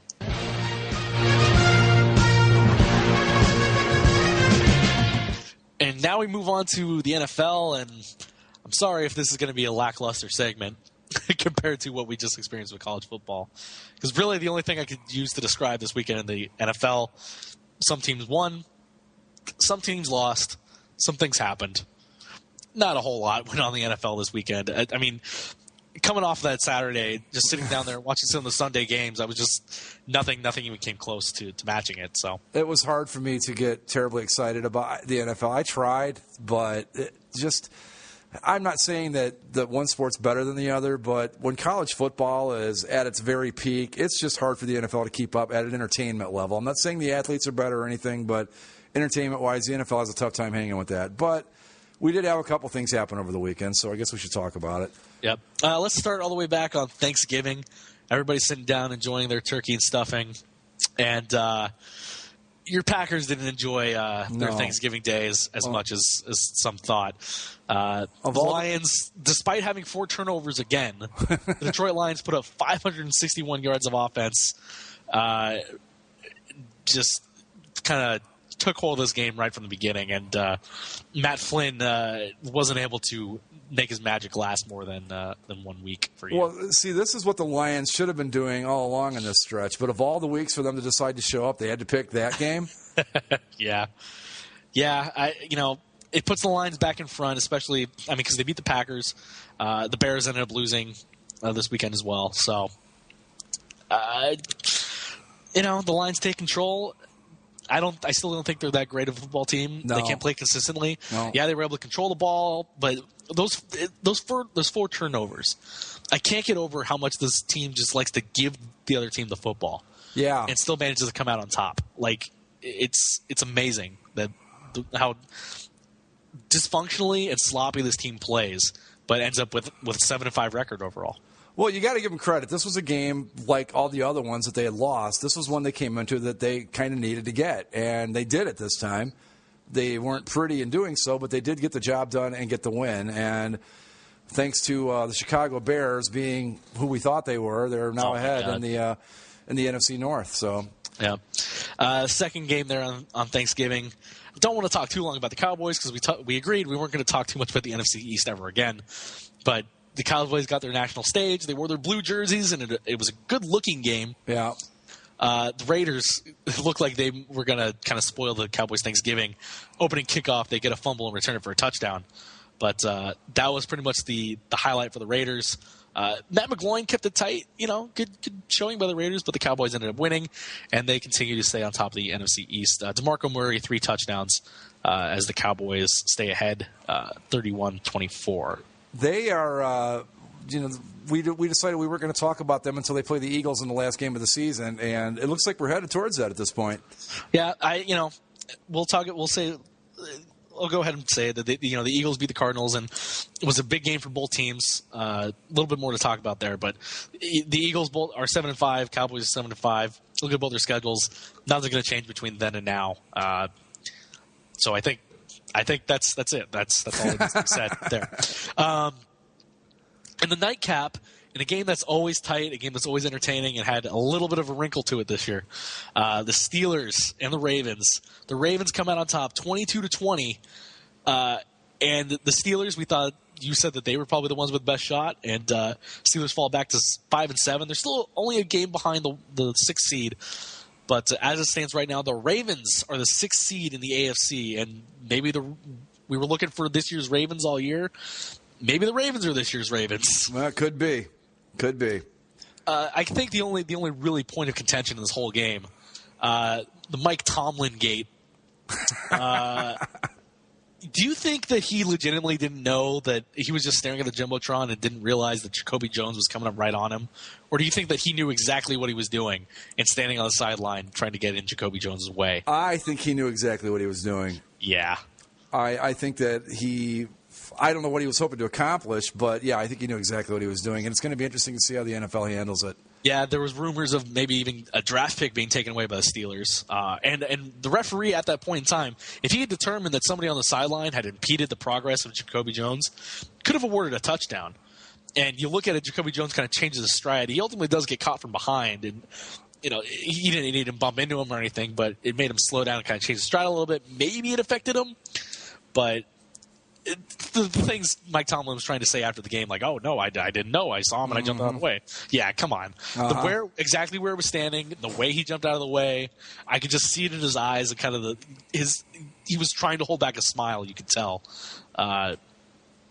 He got in the way on purpose. Absolutely. Come on. I think a draft pick is probably too steep of a penalty for something like that. I think a good $10,000, $15,000 fine or something. Well, see, they're talking like a 6-figure, like $100,000 fine. Well, then that would probably do it as well. That probably gets the job done. Yeah. But yeah, he knew exactly what he was doing. And again, I don't know what he was hoping to accomplish, except maybe to slow him down a little bit. But it was kind of a Bush League move. Bush League move. That's exactly the term I was looking for. Yeah, come on. If you're an NFL head coach, and especially a guy with kind of the integrity that Mike Tomlin has, exactly. See him do that. It was ridiculous. Yeah, a little below the belt.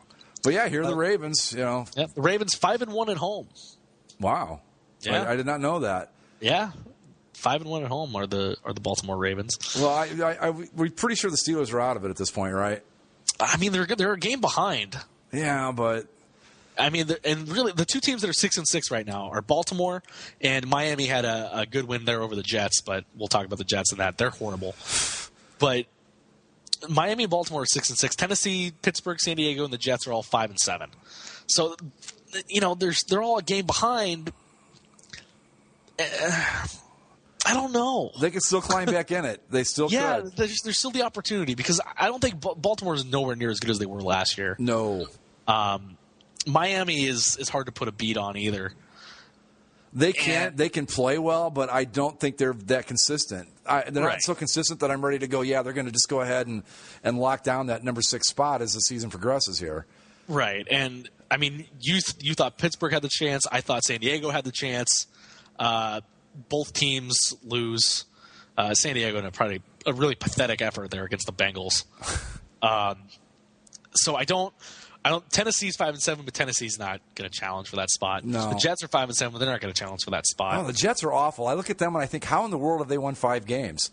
Well, I mean, let's go into that right now because they played on Sunday. We're done with the Thursday games. The Jets beat the Dolphins, or the Dolphins beat the Jets 23-3 in the Meadowlands. Geno Smith gets benched at halftime again, and apparently Rex Ryan named Geno Smith the starter again for this week. They didn't know whether he was going to do it or not because Matt Sims came in and he didn't exactly light up the world. 9 of 18 for 79 yards. Yeah.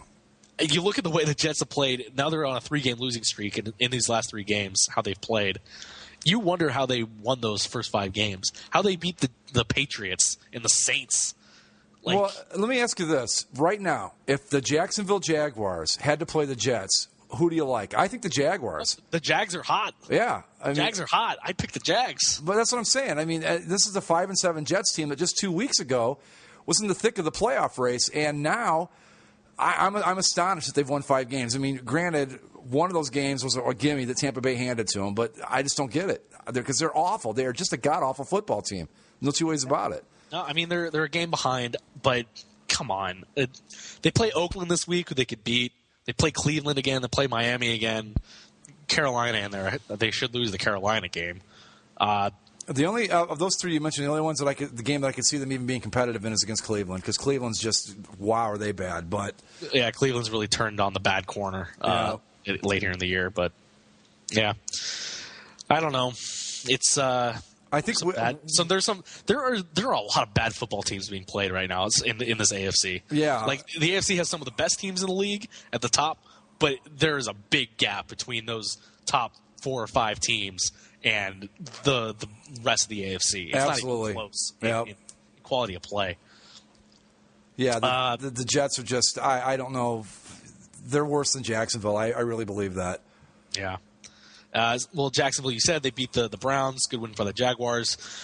Good for you, Jacksonville, but you're ruining your number 1 overall pick. Pretty much. You need a quarterback. And, Chad Henne's played pretty well over these last few weeks, but he's not the future. Lose some games, Jacksonville.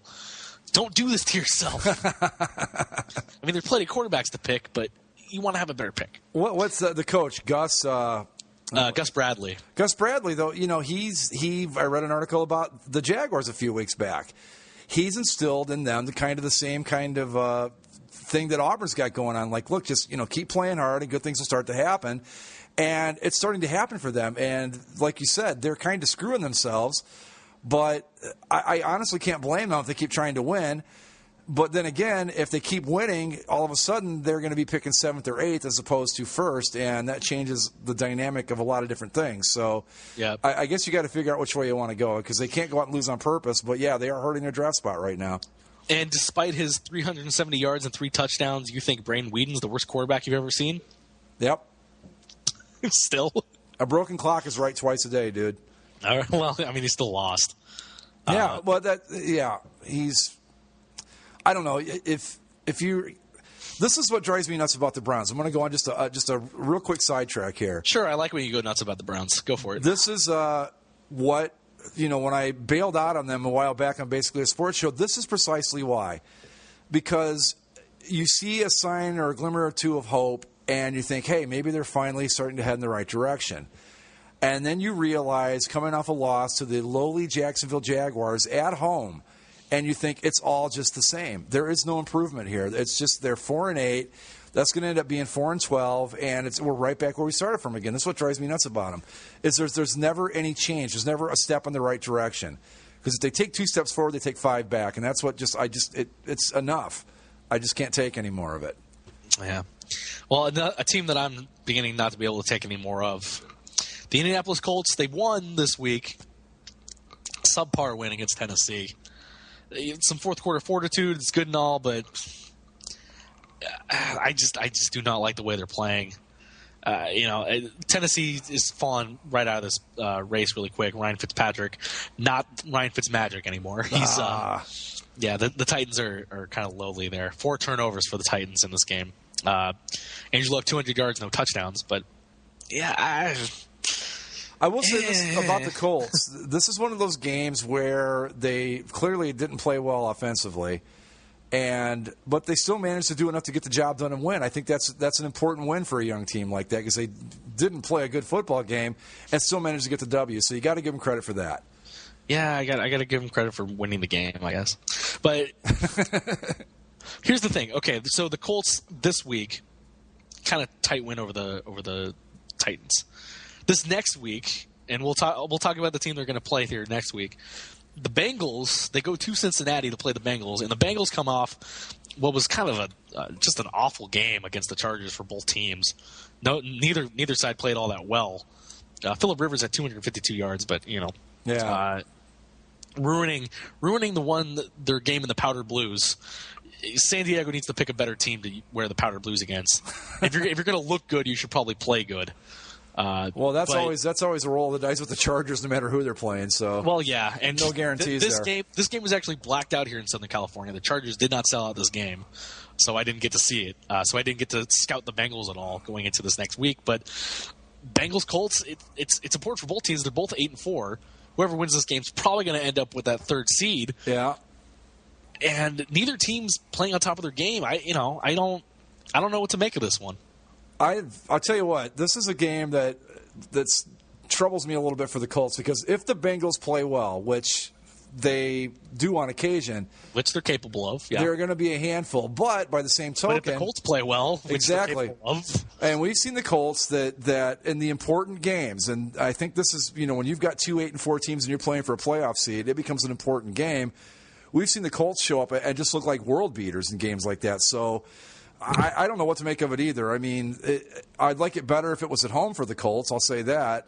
But, this could go in a lot of different directions. If the Colts show up and play well, I think they can win. But if the Bengals play well, they can win. It could be a really good game or it could be a really ugly game, and that's where we're at with this one. It's a tough one to call. Yeah, it's I don't know. Moving on to some of the other AFC powers. The Broncos and Chiefs renewed their tight little series here. 2 weeks after the Broncos beat the Chiefs pretty convincingly in Denver, Peyton and the boys go to Kansas City a week after losing to the Patriots in extraordinary fashion. And this time the Chiefs came out and they played like I wanted them to play the first time. They came out running the ball, being physical, forcing turnovers, and they were in control of this game for a good portion of the first half early on. But in the second, once Peyton found his stride, it was over. Right. 5 touchdown passes for Peyton Manning. The Chiefs, they held tough. They played very well, better at home than they did on the road in Denver. But they're just not as good as the Broncos. And the Broncos retake their lead in the AFC West and in turn their lead in the AFC overall. Well, here's the thing. The difference between these two teams, and it's a glaring difference, is the guy taking the snaps. Yeah. When you've got teams that are pretty evenly matched, and one quarterback is Alex Smith and the other one's Peyton Manning, that's just the way it's going to turn out 9 times out of 10. And funny, the Chiefs were 9-0 a couple weeks ago, and now they're 9-3, and the Broncos are in first place. Yep. But you know what? Alex Smith actually played a very good game, I thought, but his receivers did not help him all in this game. He went 26 of 42. So they still caught 26 passes from him, but that was a lot of passing attempts, and there were a lot of easy catches they just flat out dropped. And I can't remember his first name, but the guy Avery for the Chiefs. I watched him drop like 3 Donnie Avery, yeah, like 3 in a row yesterday. Yeah, yeah. So the Chiefs had their shots to be in that game and win it, but Broncos are a better team. I think that's just it's simple as that. Simple as that. Yep. The team right behind the Broncos threatened to fall down with the likes of the Colts and the Bengals. The Patriots had to come back there in the second half against the Texans, 34-31. There were some accusations by the Texans that the Patriots were spying on them. Again, come on. A lot of good it did them. Yeah, come on. Tom Brady, 371 yards, 2 touchdowns. Gronkowski with another big day. Just a weird game for the Patriots that, they ultimately come out and win, which is what they're going to do at the end of the day. But just another one of those weird games that happened over the weekend. Yeah. Weirdly tight games, I should say. Yeah, I don't know where the Texans found that, but they hung tough. But you kind of knew as it got towards the end that the Patriots would end up winning that game, and that's exactly what happened. But what are they, 9-3 now? So they're 9-3. Game behind the Broncos in the chase for the number 1 seed in the AFC. Game behind the Broncos, but only a game ahead of Cincinnati and Indianapolis. So one false move, and they're right back with the pack. But if they stay the course and Indy takes a fall, then they'll be right there. But the Patriots, they play Cleveland, Miami, Baltimore, and Buffalo to finish off the year. I think the Patriots are going to be fine. I think the Patriots are going to be that number 2 seed pretty easily. More than likely. And speaking of those Bills that the Patriots are going to play in the last game, we thought the Bills might be the dark horse to come out there and take that 6th spot in the AFC because apparently nobody else wants to win it. But the Bills went to Toronto. They played in the Dome. The Falcons are pretty good in the Dome. Stevie Johnson, maybe your fears were confirmed as the Falcons win in overtime 34-31 over the Bills. Turns out Stevie was right, I guess. Yeah. How about that? Yeah, the NFL fixed it, let the Falcons win that one. Darn. Yeah, the Bills, so much for that 5-game winning streak and slipping it at a 9-7. Ain't going to happen. Yeah. Rob Ford attended the game. Toronto Mayor Rob Ford got to wear a Bills jersey. Somebody gave him a Bills jersey halfway through the game because he was wearing Argonauts jersey. So, yeah. Well, good for him. That's probably why the Bills lost. Let's see. God, not a whole lot. The Bears, like we said, they lost to the Vikings in overtime. Just, ugh. Yeah. Luke McCown, 355 yards. 2 touchdowns. And they only put 20 points on the board, and they still lost to the Vikings. Yeah. Their defense is a mess. Their whole team's a mess, yeah. There's been a lot of overtime this year. Have you noticed that? It seems to be, yeah, because, you get 2 awful teams, and they just, flop around, yeah. I remember this was way back in, it was like the early 80s when Don Meredith was still on Monday Night Football. It was the Cardinals and the Giants. Yeah. And they were tied at 20 apiece going into overtime. And about halfway through, they were just playing such lousy football. I've never forgotten this. Meredith said, maybe justice will prevail and neither one of these teams will win. I think that pretty much would have summed up the Vikings-Bears game on Sunday. Yeah, just awful displays of footballs from both those teams. And there were some of these teams that are just playing really bad football down the stretch. Yeah, it's just not good. There are bad football teams this year. Yes, a lot of them. Not the best year in the NFL. No. We mentioned the Eagles win over the Cardinals. Nick Foles, 3 touchdown passes. Nick Foles has now thrown 19 touchdown passes and no interceptions so far this season. I think Nick Foles has whatever he's doing is working for the Eagles because they went forward. They 3-5. They're now 7-5. They are now 7-5. Yep. Yeah, and they beat a good Cardinals team. The Cardinals are tough, and yep.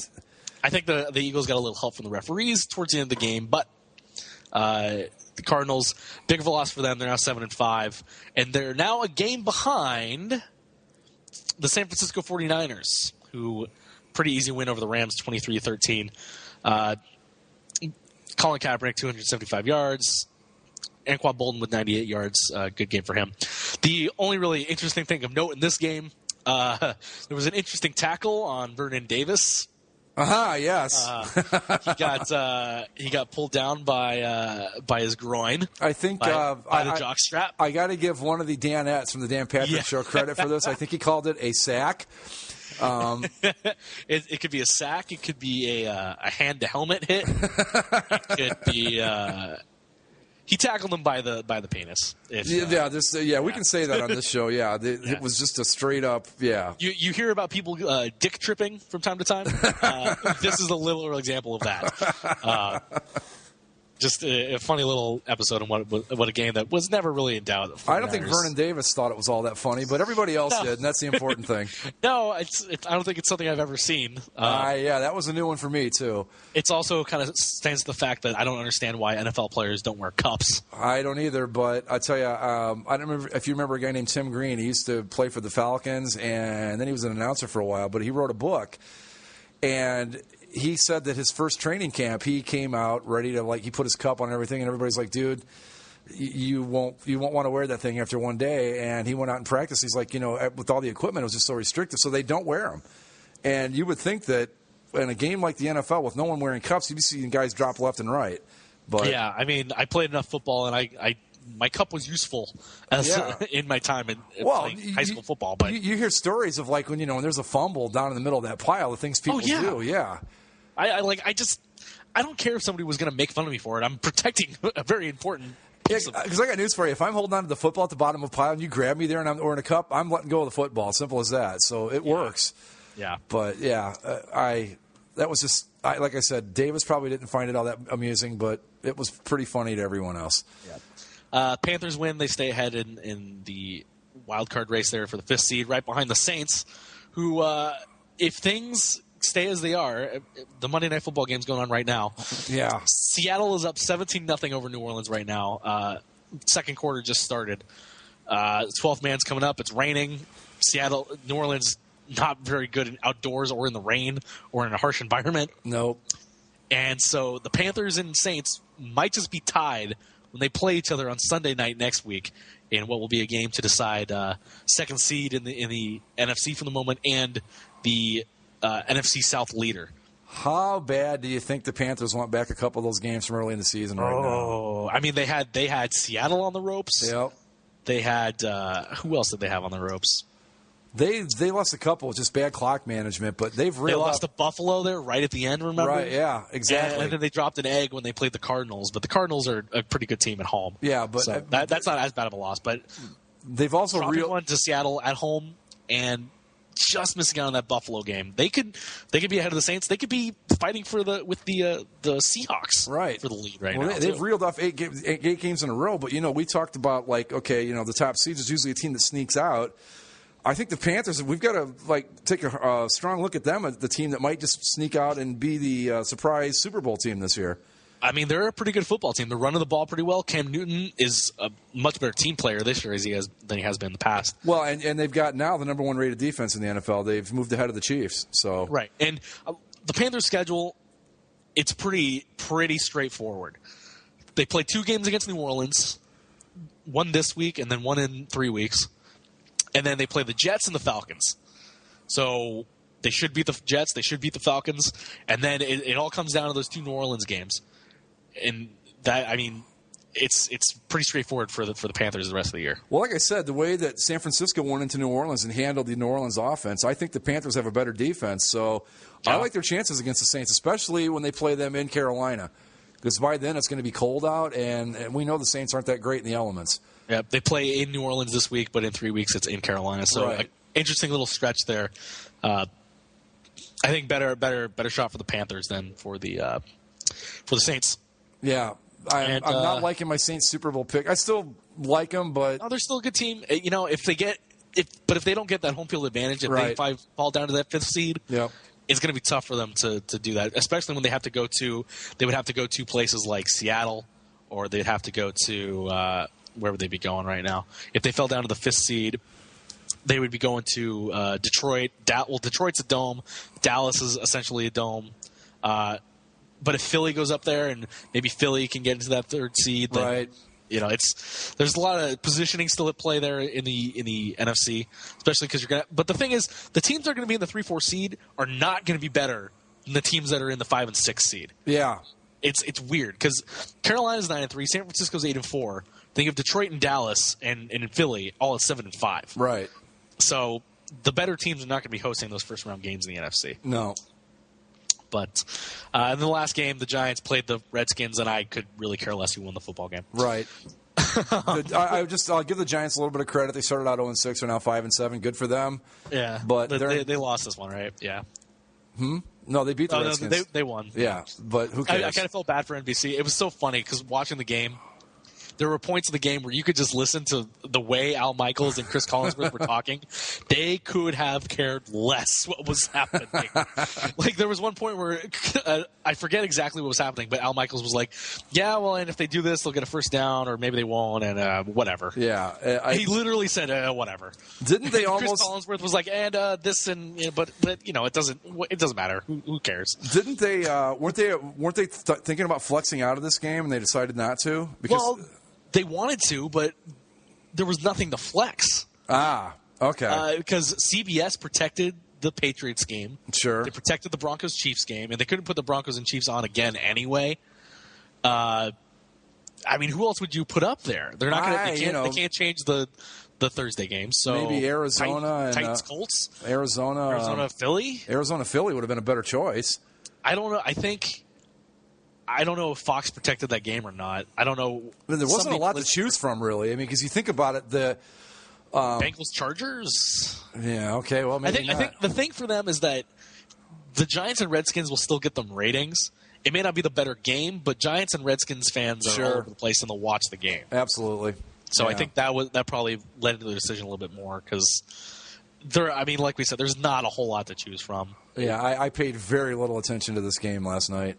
Yeah, I honestly had the game on mute for most of the time, except for there was a few spots where I did listen in, and then I heard Michaels and Collinsworth just literally not giving a crap what was going on the field. So they didn't care. I didn't care. The game meant nothing to nobody. It does. It means it's meaningless. It really is. Yeah.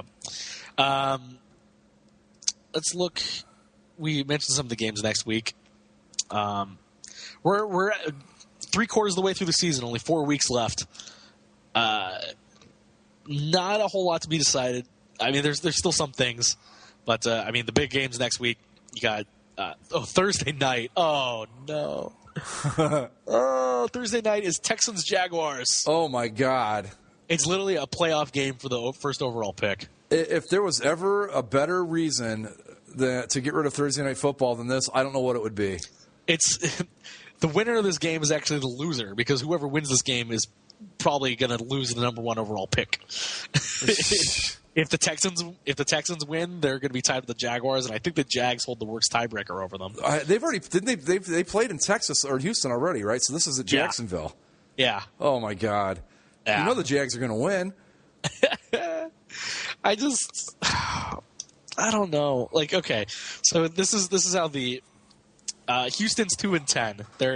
They have number 1 pick right now, and then the Redskins, Buccaneers, Jaguars, Falcons are all 3-9. Minnesota's 3-8-1.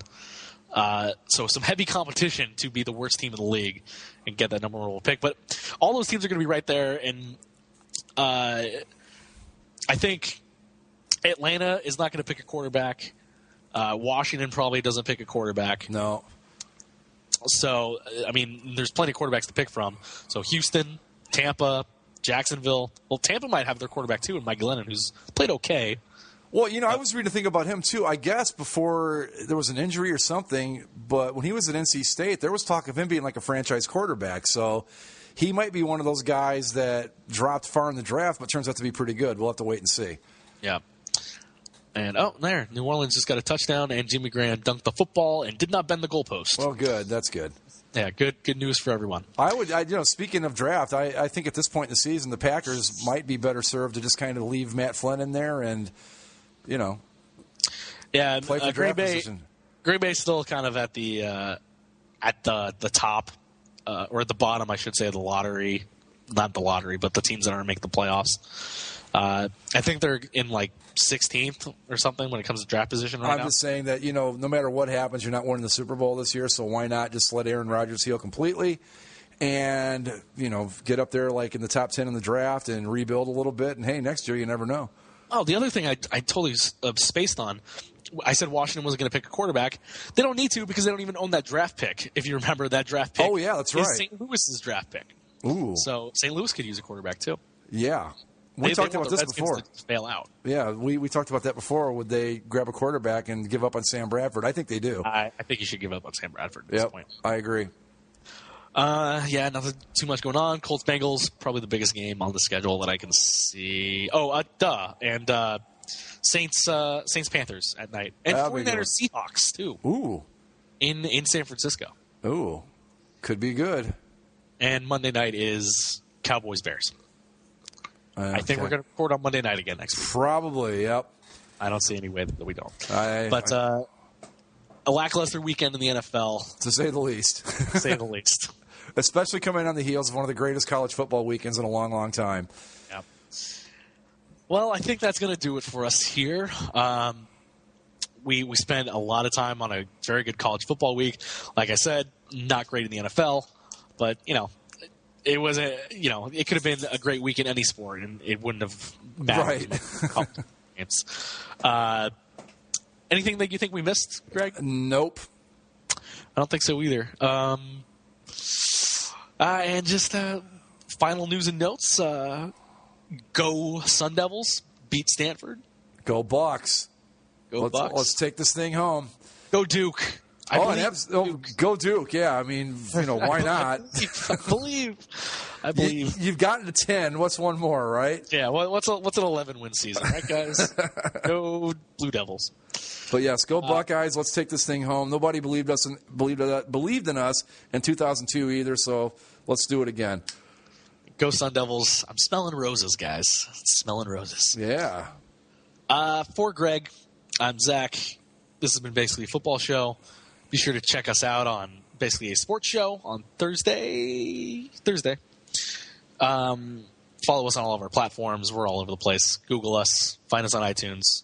We're on YouTube. Find us on YouTube. Yes, let me run off all the platforms real quick. iTunes, Stitcher, YouTube, Spreaker, Podomatic, and of course the websites too. Yeah, so. Yep. Basically, if you're not hearing us, you're not looking hard enough. Exactly. And I think that's going to do it. For Greg, I'm Zach. We'll be talking to you next week, hopefully with just chaos ensuing, everyone losing their title games, and ASU going to the national championship game. What? We'll see you later on Basically a Football Show. We'll be seeing you.